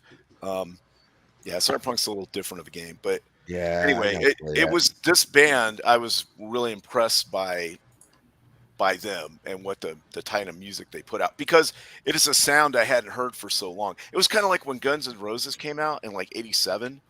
There was that gap between like the late 70s and then there was just shit. And then they came out and you were like, oh, this is like the old school music, you know? It was nice it was like a revival kind of. And then it kind of went from there. But so, but the whole Cyberpunk 2077 OST is pretty good. I mean, they've got like, you know, other genres of music on there that are really good too. It's one of my gripes with good video games. If they have amazing soundtrack, but your mission is far shorter than the song is, you kind of try to, okay, I'm trying to slow it down. I'm trying to not complete it within the time limit, get the gold star rather than the silver or bronze. Well, that's why I liked Doom Eternal. I played that game for a little bit, but the music in it was just great, where you're like ripping arms off of demons and beating them with it and shoving it in their eye. Oh yeah, I might play that. I might play some of that again tonight. When I was I'm gonna drop a link for you, Shieldwall. You're probably gonna enjoy that, but you're probably gonna have to go on mute for it, so there's no copyright. I don't think Gavin will do that, but he's a musician, YouTube musician, call himself Miracle of Sound. I'm gonna drop you a link. Oh right, yeah. I've listened to them. They had the Valhalla Calling, they did that one, right? Yep, they did. Yeah, and the one I was thinking of is named something like Click Click Boom Boom, and it's a metal song all about Doom Eternal. I believe it's Doom Eternal, but it's like the revival of Doom. I will say this: the game was pretty cool, but the music was the best part for me. Yeah, it was crazy. But yeah, those are my picks. I also had System of the Down, but Jacob, being the gentleman of taste and culture, already picked that one. So please allow him to introduce himself. I have another one. I have another one, if I may. It's a band out of Canada. Again, another female-fronted band. Shocking. Canada doesn't have metal. Oh yes, they do, and it's a band called Spirit Box. There you go. Band called Spirit Box. Yeah. Yeah. So it's heavy metal covered in mayonnaise. So the lead singer, metal teen, a little bit of maple syrup. Maple syrup. Damn it. Okay, so the lead singer, his name's fuck off, not you. So the lead singer's name is Courtney LaPlante, and she used to be the lead singer for a band called I Wrestled a Bear Once, which is either the best name for a band or the worst name for a band. I'm not sure yet. I paid a lot for Wrestle a Bear. Yeah, that's right. But becoming the bear. She is also. Yeah. I thought. But she is also. Yeah. Googling crotchless bear costume right now.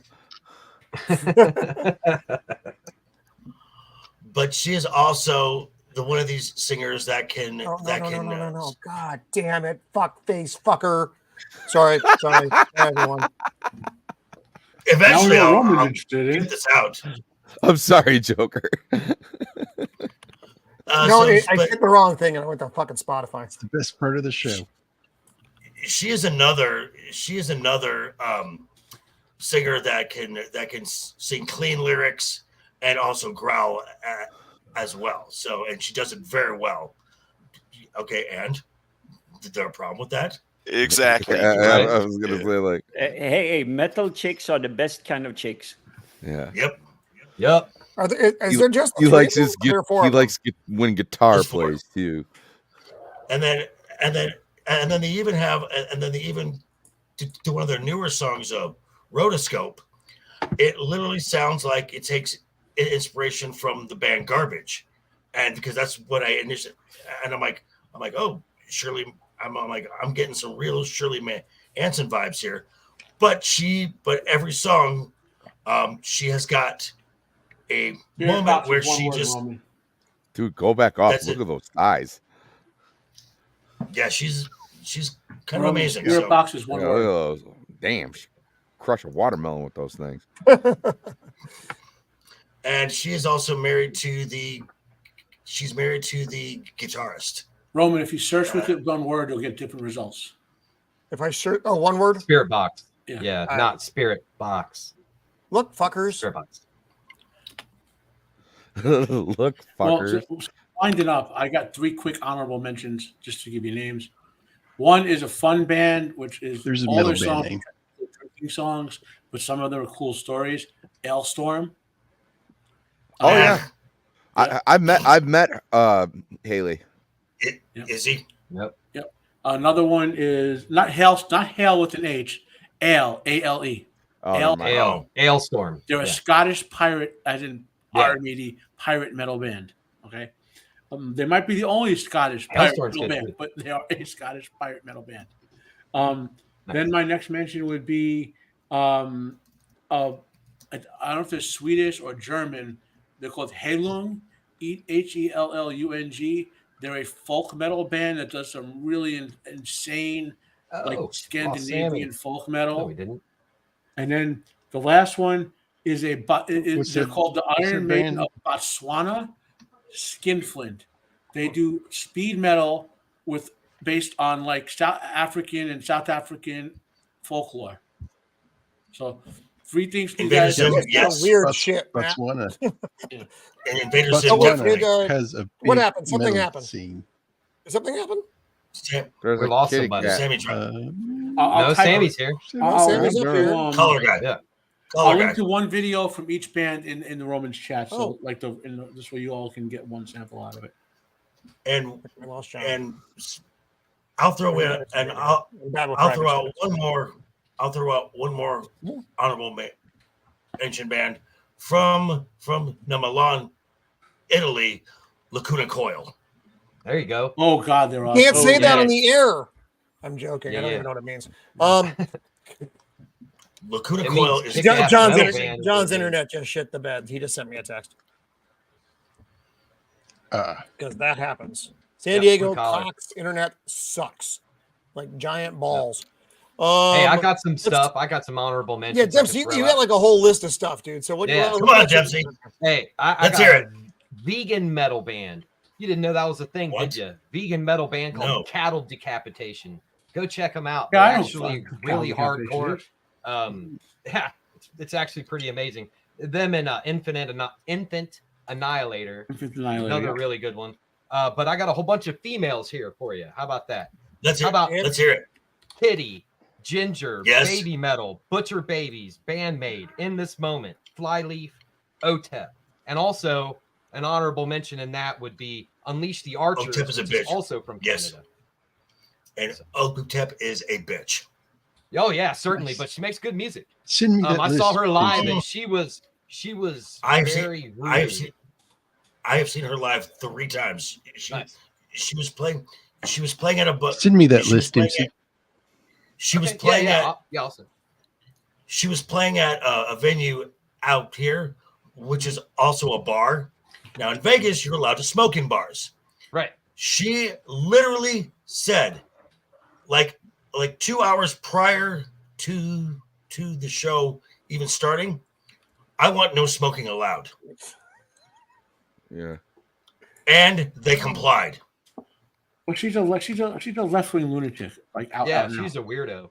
But then again, she's also been like super harassed by fans and by her parental figures in her life. If you listen to her music, right? Yes. She's had a terrible life, so I don't blame her for being completely insane, which she obviously is. I don't care about your insanity, but keep it to yourself. If you're right. Oh, I couldn't agree with that more. But there's also a band. There's also a band from Poland, which I don't think is around anymore, called Unsun.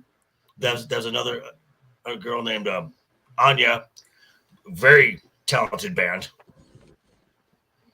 So yeah, female led the metal. You take. Oh, and we also forgot Epica out of a Scandinavian nation to Simone Simons. You take a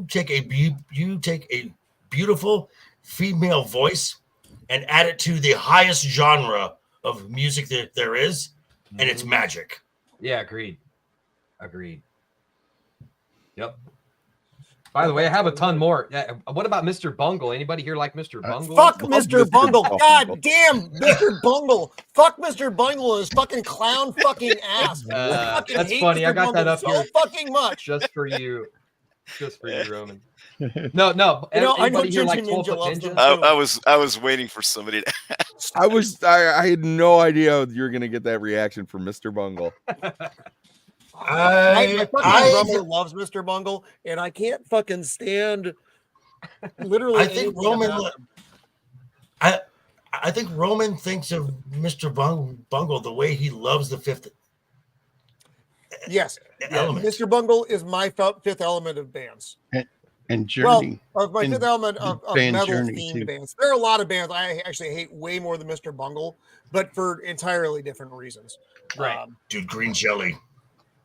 I love Green Jelly. Green Jelly was Green fun. Jelly. I actually liked it better when they were Green Jello before. Yeah, they Danny names. Carey was. Little pig, let me in.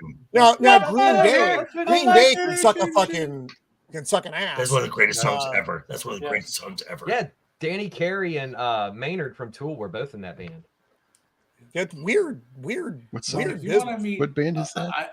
I can Green tell you. I gotta hear personal the little experience. piggy song. Yeah. It is. It's the Little Pig song, man. It's Yep. fucking They were strange. originally Green Jello, but they had to change. Hey, it's Courtney.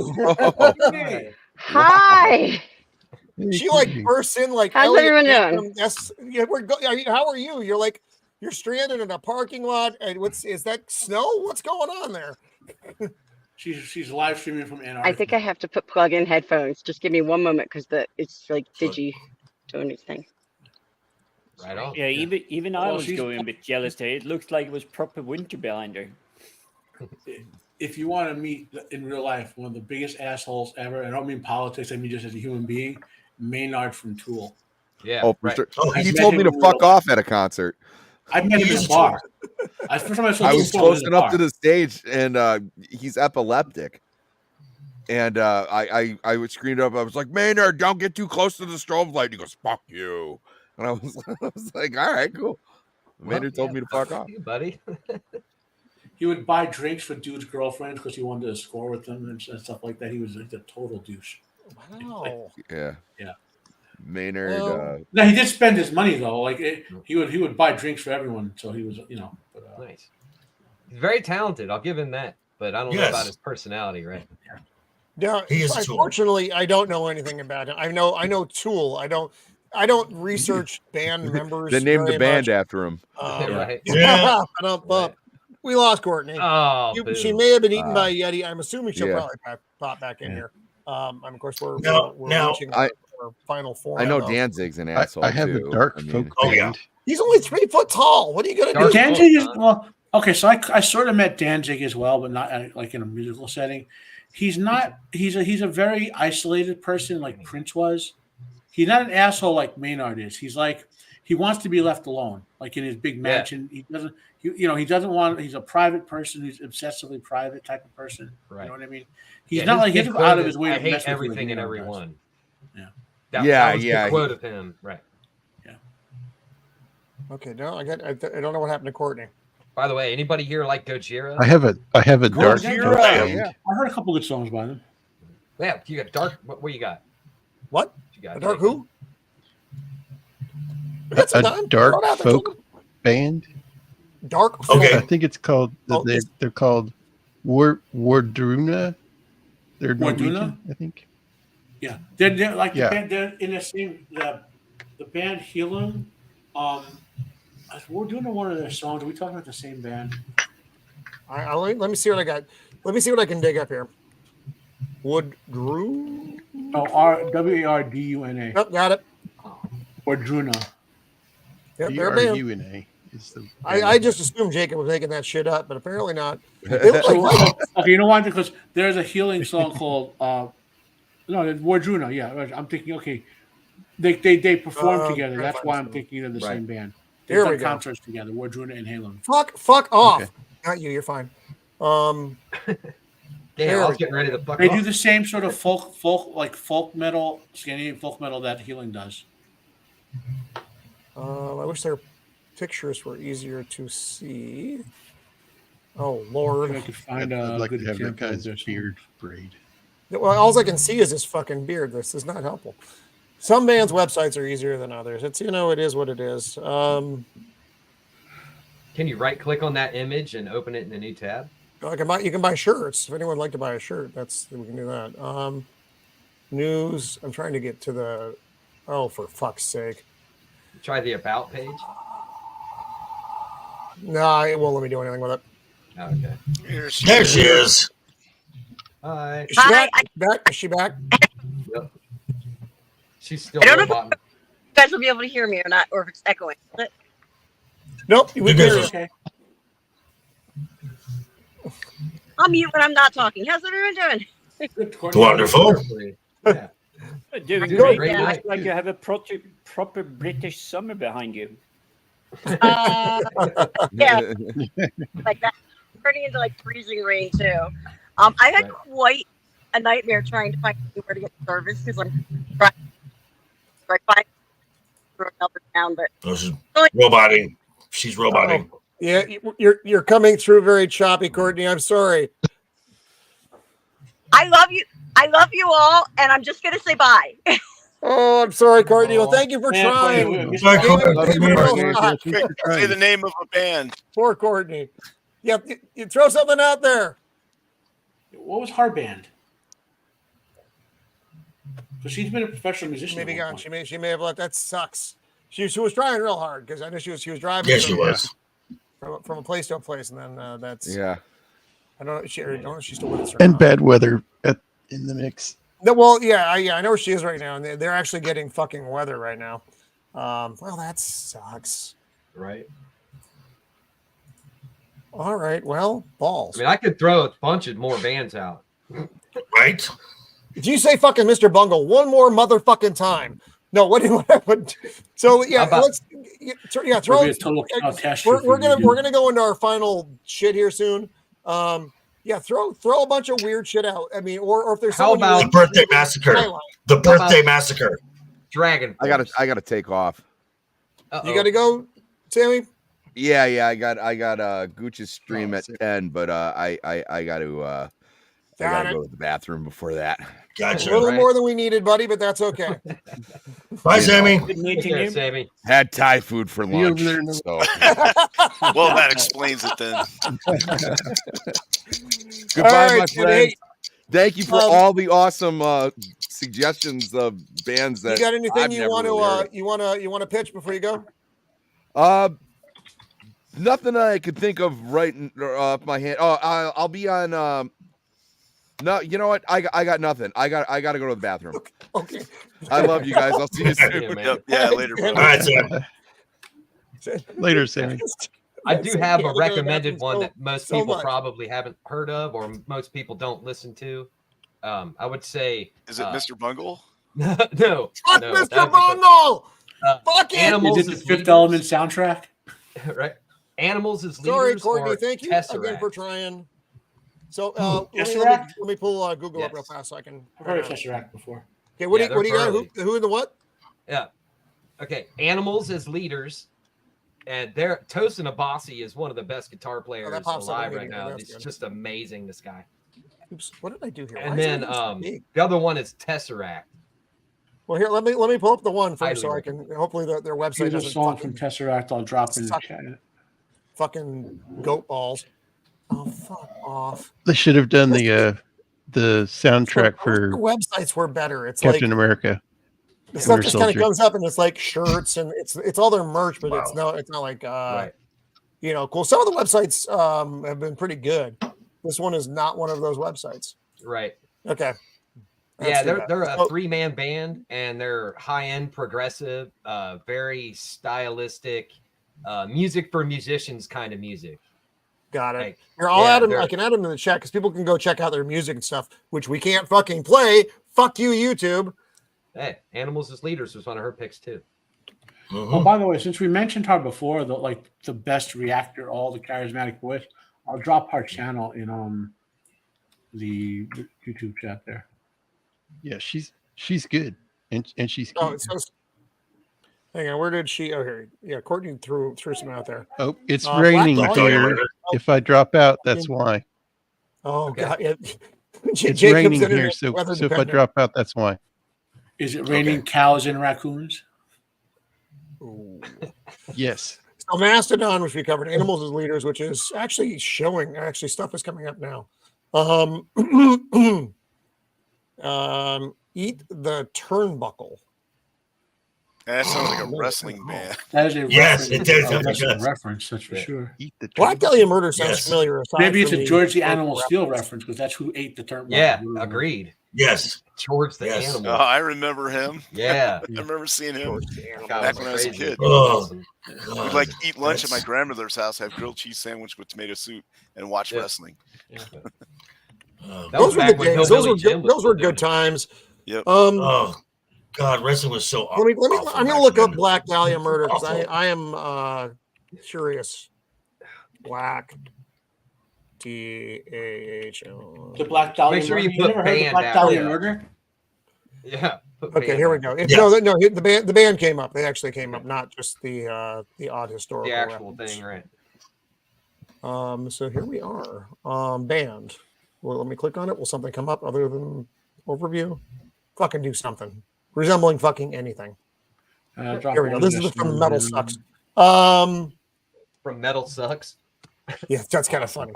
This is just an article. I was hoping to get a little bit because I don't know reference points or anything.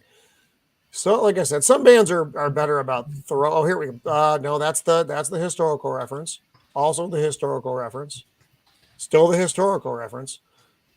Kind of the trick when you pick a famous event in history and whatnot. Right. It is. It Right. is. This. Oh, here we are. This is them. This is them. This is them. No, you can fuck off with that though. But let's see. Albums, news. So here's their site. I mean, because like I said, it's for some of these things, it's difficult because I'm not familiar with them, so I can't just say, "Oh yeah, go look at this." So I apologize to everybody out there for that. So we're gonna have like a hell thing in the chat after for everyone though to go back. Oh, and, yeah. get your homework stuff. Courtney's saying in the chat that if you make her a mod, she can drop some links. Oh yeah. Let me drop this one right now, and then I'll make her a mod. How do I mix it Yeah, down? I've got a whole bunch more, man. Like I'm trying to hold back. I'm not trying to take all the time here. Let me know if The you guys want me birthday- to drop some more. The Birthday Massacre. Yeah. Not really metal, gothic Well, rock. The little band out of Well, Toronto. They are my favorite band. I kind of mentioned him before, but so when we're talking about Avantasia, the Tobias is Sonnet's sort of counterpart is Arjen Lucassen, and he has 3 bands basically that every one of his albums is a concept album that relates to his mega story. He's all except for one or two he's done about TV shows, that this science fiction epic storyline that spanned tens of thousands of years, right? And he has all guest musicians. He has Star One, he has Arion, and he has, I think the other one's called Universe. You look up Arion and work from there. There's like, basically he writes songs about science fiction, and they're awesome. Lord. How about Ice Nine Kills? Anybody? No, not heard of them. Ice Nine Kills. They do like themed horror music. Yeah. So like they have one for like Leatherface, and they have one for Michael Myers. They have one for Jason. They have one for Freddy, so on and so on. The bands have done that before. If Like I Ice ever Earth, who's start- gone now, has a whole album called Horror Dempsey, Show. what was it you just named off? It was Ice. Who's it? The what's it? Ice Nine Kills. Oh, there it comes up. I mean, as soon as I type in ice, that's what comes up. I think my computer is listening. If I ever Well, they're start pretty a metal famous. band, they'll be There we go. named Casanova Frankenstein. Hey, there you go. Welcome to Horrorwood. Interesting. Yeah, they're a very interesting band. They're Oh, here's other technically videos. good. like metalcore style most of the time, but they branch out into other things, and they're just all very talented musicians in their own right. But when they come together and tell these stories, even the videos are like little mini horror movies. It's kind of cool. Like it's a very different take on metal, as opposed to it being like all super serious or, you know, super devil or this or that. It's like they're trying to tell a story from the point of view of these other people in these iconic roles that you already know. So you can kind of identify with their song and their video a little bit more. Yeah, it's very interesting. Like that one's Hannibal Lecter, obviously. Right. Yeah, there's a whole bunch of them. I highly recommend checking them out. It's a cool little novelty, especially around Halloween time. Yeah. Fun. Yeah, good band. See, this is the fun part. Oh, sorry, that was my background thing. Hey, that's good though. That's also new. I know it's not everybody. Everyone should like Iron Maiden. If you don't, then fuck off. Then you're wrong. But yeah, I mean, they're one of the couple. This was a couple years ago. They put out this album, so I bought this, and I bought Judas Priest's recent album, Invincible Shield. There you go. Both of them are 3 fucking albums. Here's the problem though. Yeah, they don't need to be 3 fucking albums. This is one of those things that the people who are making the records are not making them for the people who actually are buying the records. They're making them for like the weird audio guys who are surrounded in a room with nothing but speakers. Like, I don't want to get up every 3 songs and flip a fucking album, but here I am anyway. So, but they're 3 fucking albums each, and it's quite the artwork is wonderful. I really like the music. There's the new one from Judas Priest is fucking phenomenal. Fucking it harkens back. Rob Halford's voice is still amazing, and Iron Maiden is consistent as fuck. Yeah, with their albums. They're like always good. So yeah. Anyway, so those are the old guys who are still putting stuff out there. Oh yeah. Well, King Diamond is in his 70s. It still sounds better than 99% of all the singers. Halford's like 72 right now. Yeah. I think Dickinson's like 68 or something, 65 or some crazy number like that too.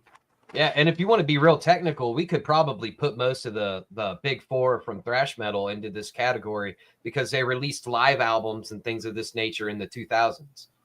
So, I mean, you want to go back, do you want to talk about Fade to Black? Well, because it's on an album that came out in that time period. You know what I mean? So you could talk about Metallica, Megadeth, Anthrax, any of these people, Slayer.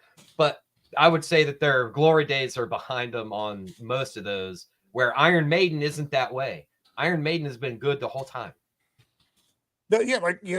Consistently good. It's weird. Judas Priest, fuck off, phone. Judas Priest went away for a minute.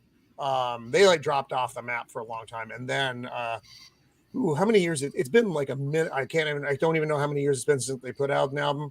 But it's like I said, there's been a time period. Then they came back with this one, and it's a very powerful album. The production on it is fucking phenomenal. I'm a big production guy. I have just certain Rick Rubin is probably my favorite producer out there. I love the way he does mixes. He puts the bass, the drums forward without sacrificing the vocals or the guitar. It's just the way he does stuff. But anyway.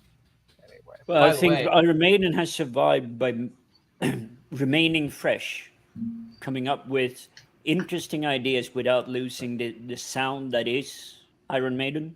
Mm-hmm. Right. There's another band which you guys may or may not know, Voivod. Jason Newsted joined them after. He filled in on for one album. We'll call him short-haired Jason. But I like them. They're all out of Canada. I saw them at Ozfest, and the audience was screaming at him, "Go back to Metallica, you jerk!" Screaming at him. Right. How about the Oakley Dokleys? Anyone? I don't know the Oakley Dokleys. The Oakley Dokleys. They all look like Ned Flanders from The Simpsons. Oh, and they get up and they play metalcore. Oh my God. It's amazing. Dude, they're good. What's the name of the band? It's a cover band. It's one of the most amazing things. Tarja did a song with them. They cover like bluegrass style. They cover metal. And they're from Sweden. Nice. Bluegrass covers metal. What the hell are they called?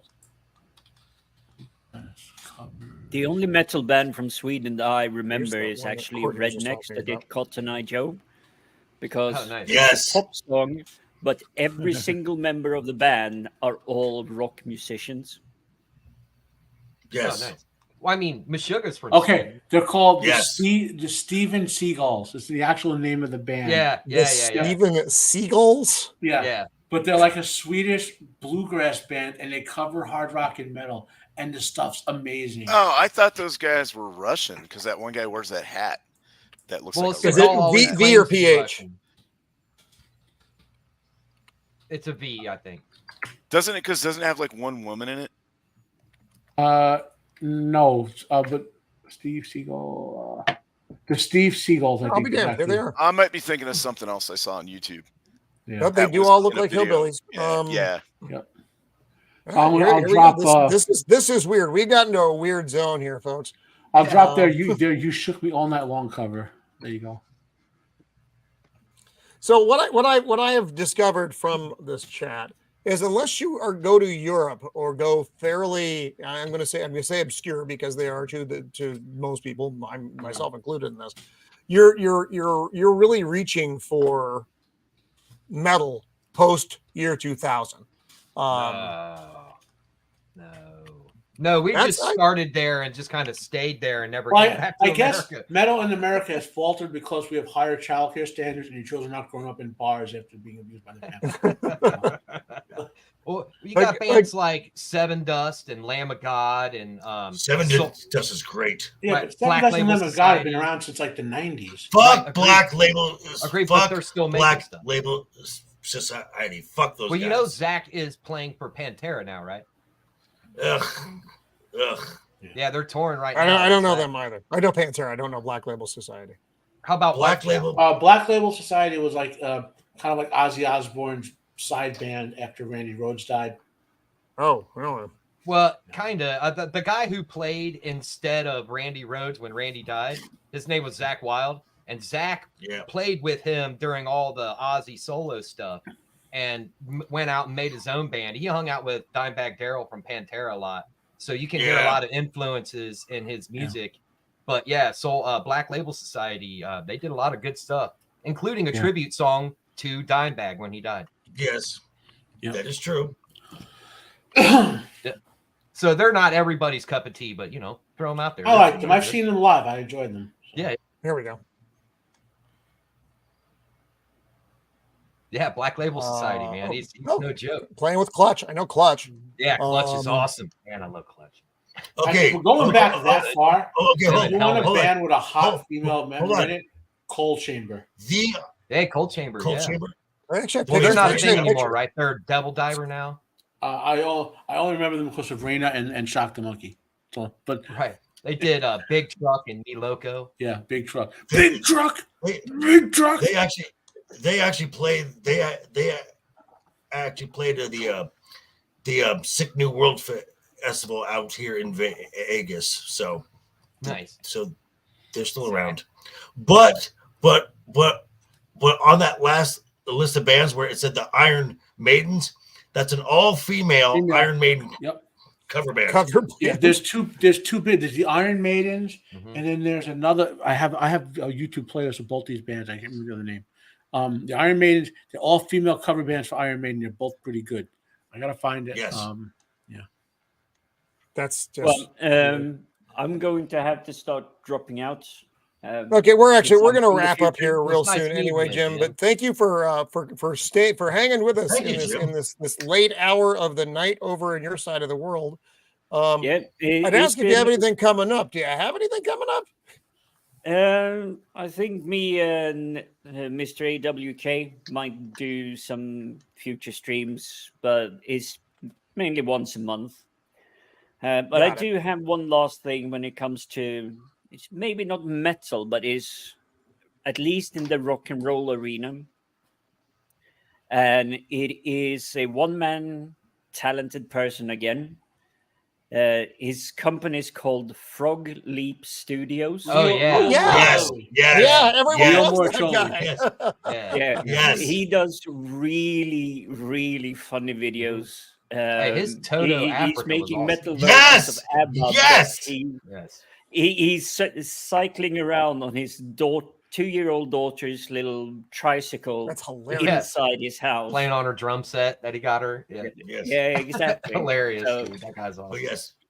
But yes. Great but stuff. yes, And you can that Africa cover is Roma, you can actually amazing. pull up his website. So if you Google Frog Leap Studios, you can see the cartoonish style and everything that Here's- he's kind of I'll drop- embodying. I'll drop his metal cover of Baby Shark. There you go. Yeah. God, Yeah. There's that one too. Yeah. This is Yeah, this he's is got a what we've bunch of good become. ones. No, seriously, that's high end stuff, man. He like It his is. No, studio, he's he really shows good. in his videos. I'm Guy's I'm awesome. not going to go see him in a club probably because Right. it's just too fucking weird. And he's No, a he YouTube does big phenomenon concerts. guy. He's big enough. But- Yeah, he's a Well, stage good- He's good for him. a I heavy metal mean- music producer. When you go to the Um, big show, the big arena, like the big outdoor shows, go look on the second stage. A lot of people don't go to the second stage anymore, because it's so long. Yeah, I don't go to anything Right. anymore. What JC up here asked, what was the last metal concert everyone here went to?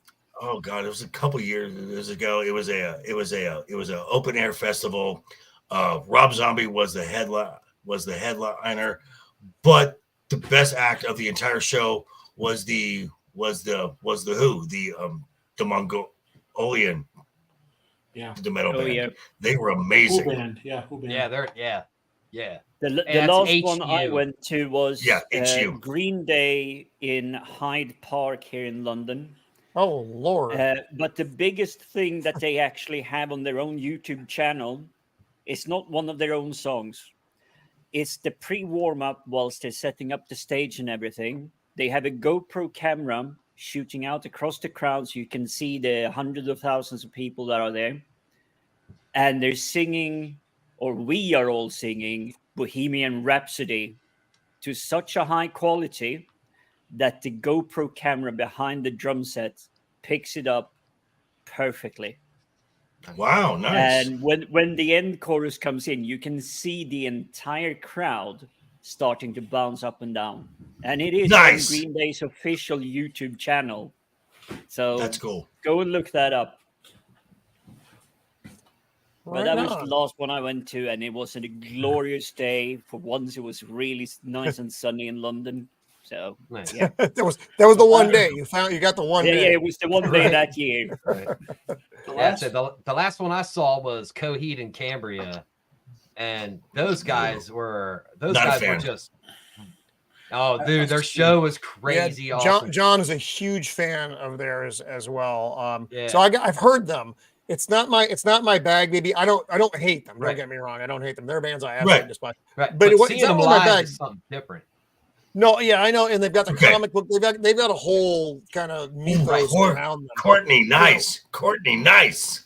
What she dropped? Oh, Agent Orange. Agent Orange. Yeah, fuck yeah, I love Yes. it. Not a metal band, but Punk band. Agent Skate Orange punk band. was one of the defining bands of my youth. Like a skate punk I was band. never Skate punk. East Coast guy, Right. so we didn't have this. They're a West Coast band, Right.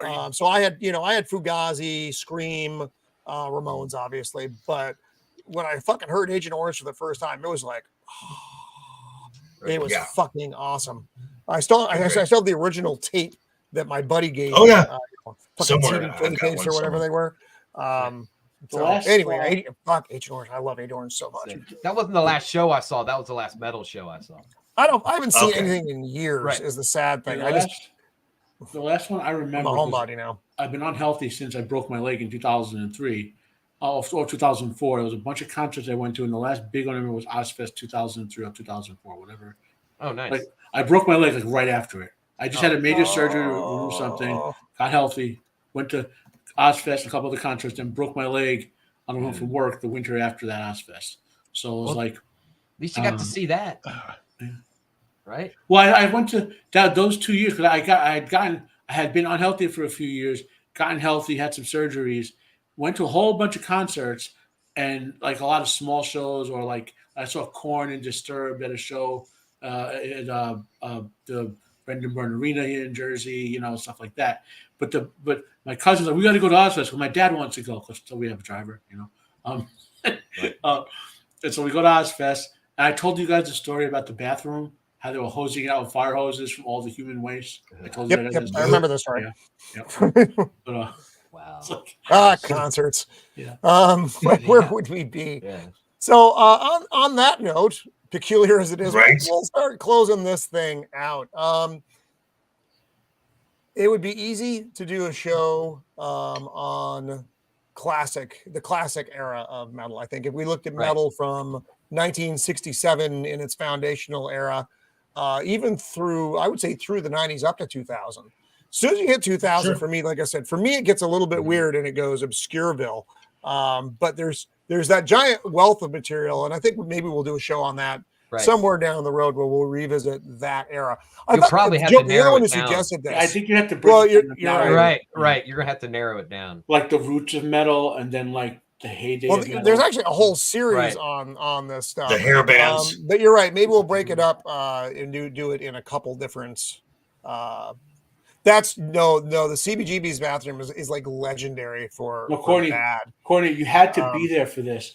This bathroom was the size of a small like arena itself, and there was so much human waste. You were in the toilet bowls, getting hosed down constantly because it was just flowing. Oh shit, guys! I'm gonna bounce out for a second. I'm gonna try to come back, but it's my cement guy. When I say fire hoses, there were teams of people with fire hoses at the doors spraying the stalls and the floors. It was an endless wave of human waste. Now it's funny, but like when you experience it, you're in shock because it was like insane. People would just go to the bathroom because there were so many people. So they were the only bathrooms for like 100,000 people. So they would just go on the floor, they'd pee wherever, and they would just have these fire hoses. And at the back down the hill, there was a river of human waste flowing down the hill. Yeah, that's Joker's top right is Joker's voice. Yeah. That's me. Hello. Yeah. Right. But yeah, how about it was a unisex bathroom too, Courtney. Men and women were both using it. It was that's not. The last concert I went to was a hard rock Christian band, Pillar, and I lost hearing in my left ear. Whoa. That's the closest. Forever lost it? A metal band. No, some of it. Okay. Not all. Get like a. All right, Hooligan. Yeah, that's there you go. That's my true contribution. Right. Hooligan starting his River of Human Waste. That sounds like a tour. Yes. Yeah. Like Cannibal Corpse on the River of Human Waste tour. Yeah. Cannibal Corpse and Cattle decapitator. Right. Yeah. And Sepultura. Dude, Sepultura is awesome. Yeah. Okay, so Roman's away. Let's go around the table with those of us who are left. So when Roman gets back, he can just wrap it up. So Joker, what do you got coming up? Well, tomorrow morning I'm going to be talking about what all the hubbub is about the Deadpool Wolverine trailer. Now everyone is kind of thinking this is going to save Marvel and it's going to do all this and great things at the box office. It's going to be one of. Sorry to tell you, folks, it's probably not going to give the results that you're looking for. Other than that, next week I've got House of the Dragon on Monday, episode 5 of season 1, and Wednesday night is overbooked. The wrestling show with myself, Ryan Legion, Left Eye Ego, and Duke Devil 95, and then back here again next week. So yeah, fun stuff. Okay, nice. All right, what are you, Dempsey? I actually don't have anything coming up. I'm regular on reality-based music on Sundays over at Ryan Roger Athay's channel. And I think I'm going to be doing something with Left Eye Ego here. I'm going to try to get on his relationship stream. The one Ordinary Gains. Ordinary Gains, yeah. Yeah. Ordinary Gains. I'm going to try to get on that one of these days. I don't know when, but he did extend the invite out. So I'm going to try to do that. And awesome. let's see, I'm working on an album with my son and my the other co-host of Reality Based Music, Jim Schubom. It's not his real name, but that's closer than what most English speakers can get because he's got a Swedish last name. But yeah, we're working on a thing called Against the Stream, and yeah, that should be out within the next year or so. But Dempsey Dempsey's also one of my mods too, so you can always find him on my simulcasting. So that's right. Yeah, I'm in a lot of chat rooms, man. I'm all over the damn place. He's on mine all the time. One of my regular listeners at Dempsey. Right. Him and Jacob are in there. Jacob. And speaking of Jacob, Jacob, what do you got coming up? Tuesday, I got Sergeant York. Gonna be going over that movie with Matt and nice. a few other people. So that's what I got coming up. Nice. Cool. And I think I'll be on Roman's show next week. So. Yeah, I think you're on there too. Yep, you're slated. So I guess Shieldwall, you got anything? Well, next Tuesday, if Jacob will have me, I'll be on that Sergeant York stream. And definitely. I don't know if Zach is going to have. I can't do his Wednesday stream next week. I will be out of town. And then Thursday, I got to look at my calendar. I might not be able to be here next Thursday, but we'll see. Yeah. Okay. Yep. It happens.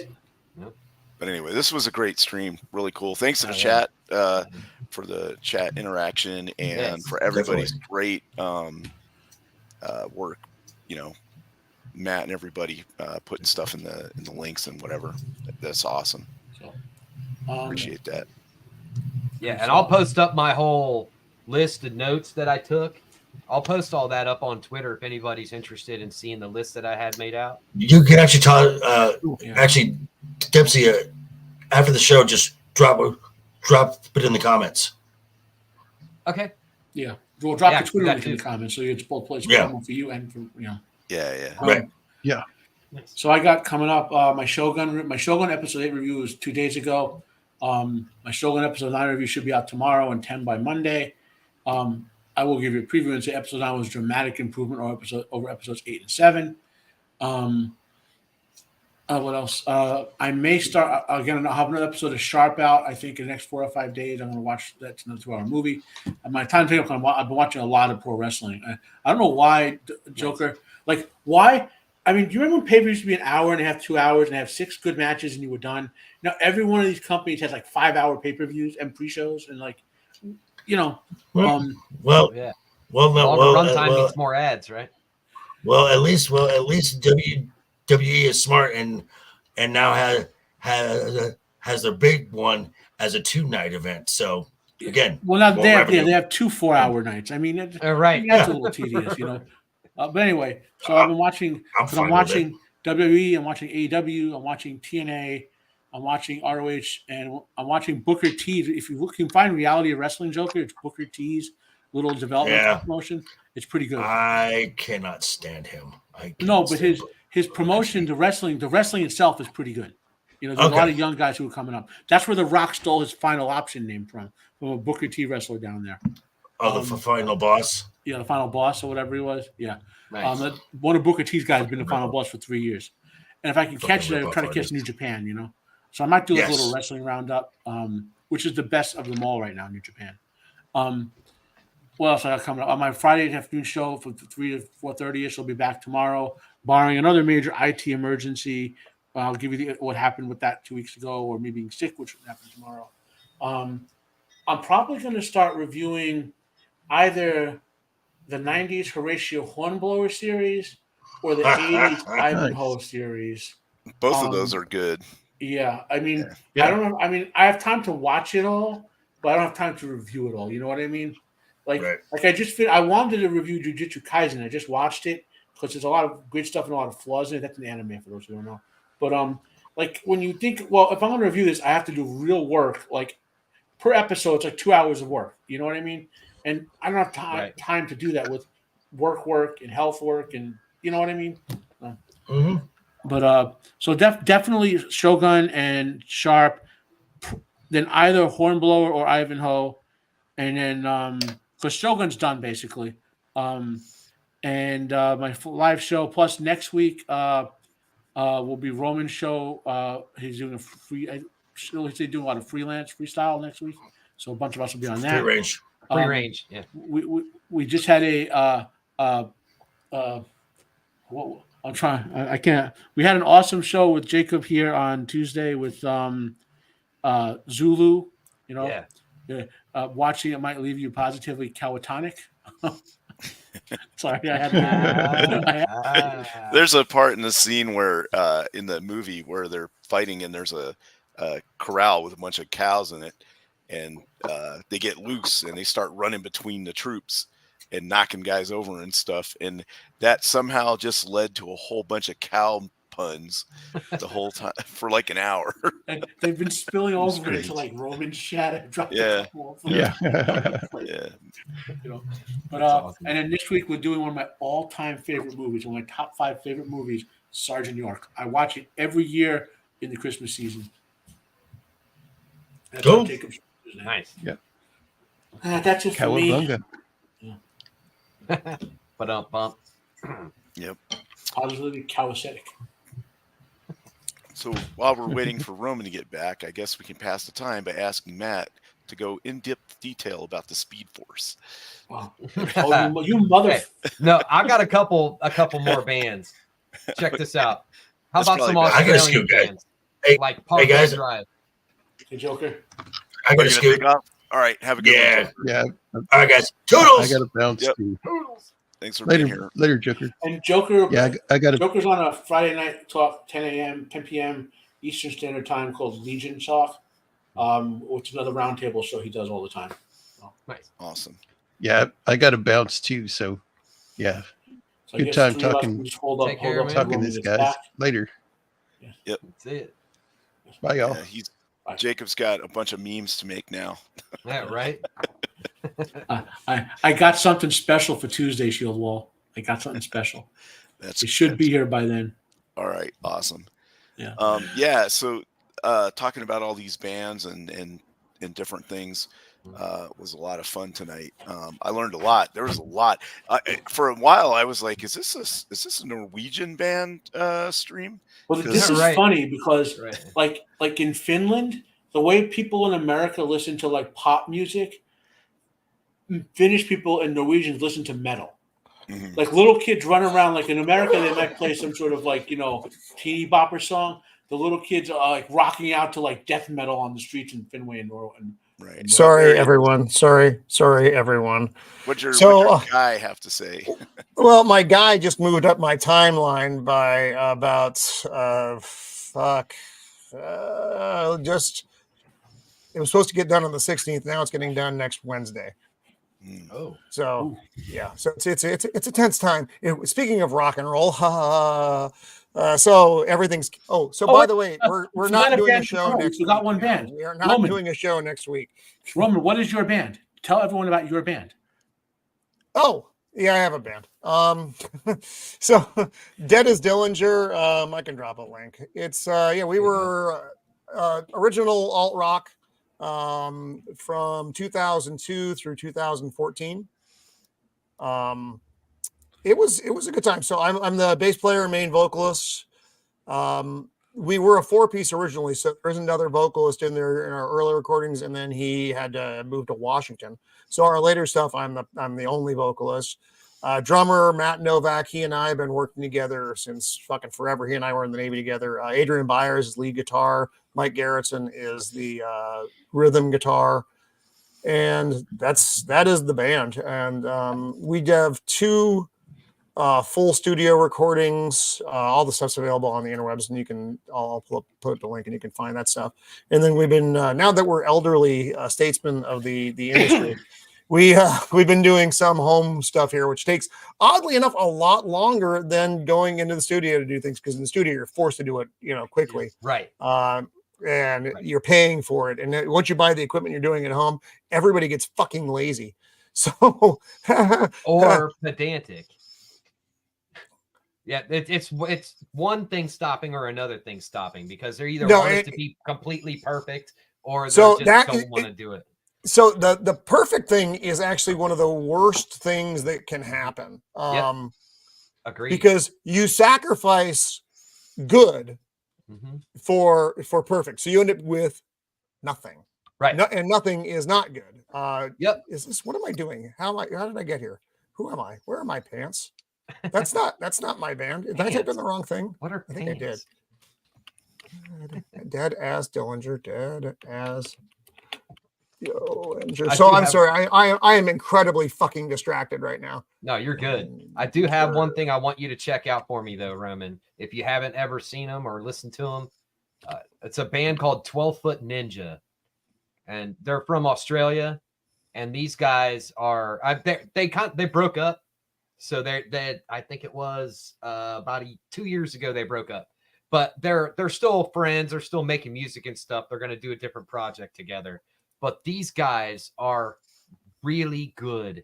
But they think they're funnier than they are. So they have these like 2-minute intros to their videos. No.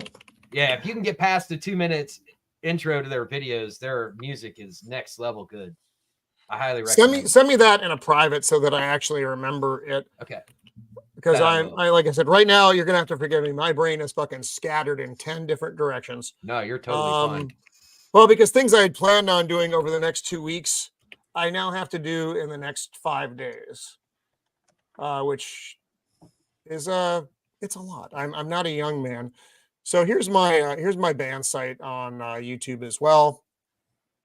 So Dead as Dillinger. We've got a fair amount of videos. We got a lot of live stuff, and I put a lot of our songs, not all of our songs, but a lot of our songs. I just have the picture up so you can listen to the music on YouTube as well. Will So most of the stuff, if you play it, I don't know. Will I copyright strike myself? I didn't know that works. Who is your I music bet YouTube agent? would. They would copyright strike you. Well, because What's it's not that, the Matt? musicians who do it. It's there are music aid like corporations whose job it is. Who publishes your music? We do. This is You're all not self. signed to This is a- all self done. We recorded in the studio, but we did the production and we own So everything. Nobody no owns my music. distribution rights that you sold out or anything. No. Then We're they're not not. going to copyright strike it. Okay. Yeah. All right. Well, I bet if you play. put Japanese subtitles on it, it will. Then I am definitely getting fucking hit. Yeah. Here, let me pull just something. Oh, here. This is the theme song for the show that you guys always hear. I don't know if my audio's hooked up. How do I check that? There's a little checkbox. When you shared it, there's a little checkbox. Oops. I just got rid of share, didn't I? God damn me to hell. I wish I was just a tiny bit smarter. It might have to be in the same browser window your StreamYard is into, depending. Right. Oh, okay. I guess we'll see what happens here. If it works, it works. If it doesn't work, then we can start wrapping up anyway. Because well, we did the wrap up already. Oh, did you guys? We're still live though, right? Yeah, we're we're still still live. Yeah, so went around this is like a and- post show now. Everybody did a wrap up. We don't even have you have a blank live stream for 20 minutes while you were away. So it's like let's just talk about stuff. Right. It was getting to the point where I was like, "So Matt, tell me about the Speed Force." You hit Matt on the fucking Speed Force. You can't do that. Well, I knew we would get at least an hour. You know what? I'm not going to do it right now because I'm going to fuck it up, and I'm like I said, I'm distracted. We heard it play. We did hear it play. Did you hear it playing? Yeah, I heard it. Yeah. That beat reminds me of something. I don't know. Can I raise the audio level on that? Or is the audio level just the audio level? Oh, we can hear it. Oh, actually, I can raise them in the computer. And it should come up. Is that better? Certainly. It's good, yeah. Yeah. As long as there's no murder, his type has been around. Some for sport and some for hire, some for an empty crown. He didn't come to see the world, the last thought on his mind. Throws a quick shot down. I'll kill it after the chorus, though. Instead of handing out spine. all his heroes lay in the hole. There's no marker bears the names. Every nest starts with a prayer and a curse. It longs to join the blood remains. You know what your band reminds me of? There's a rock band called The Heavy. I don't know that. You never Yeah, I'm singing. And chorus is coming up here, and then we'll wrap it. You know if I deliver, you'll be seeing me from the ground. With a cold wind and crooked grin, the gunslinger comes to. So anyway, that's the Gunslinger.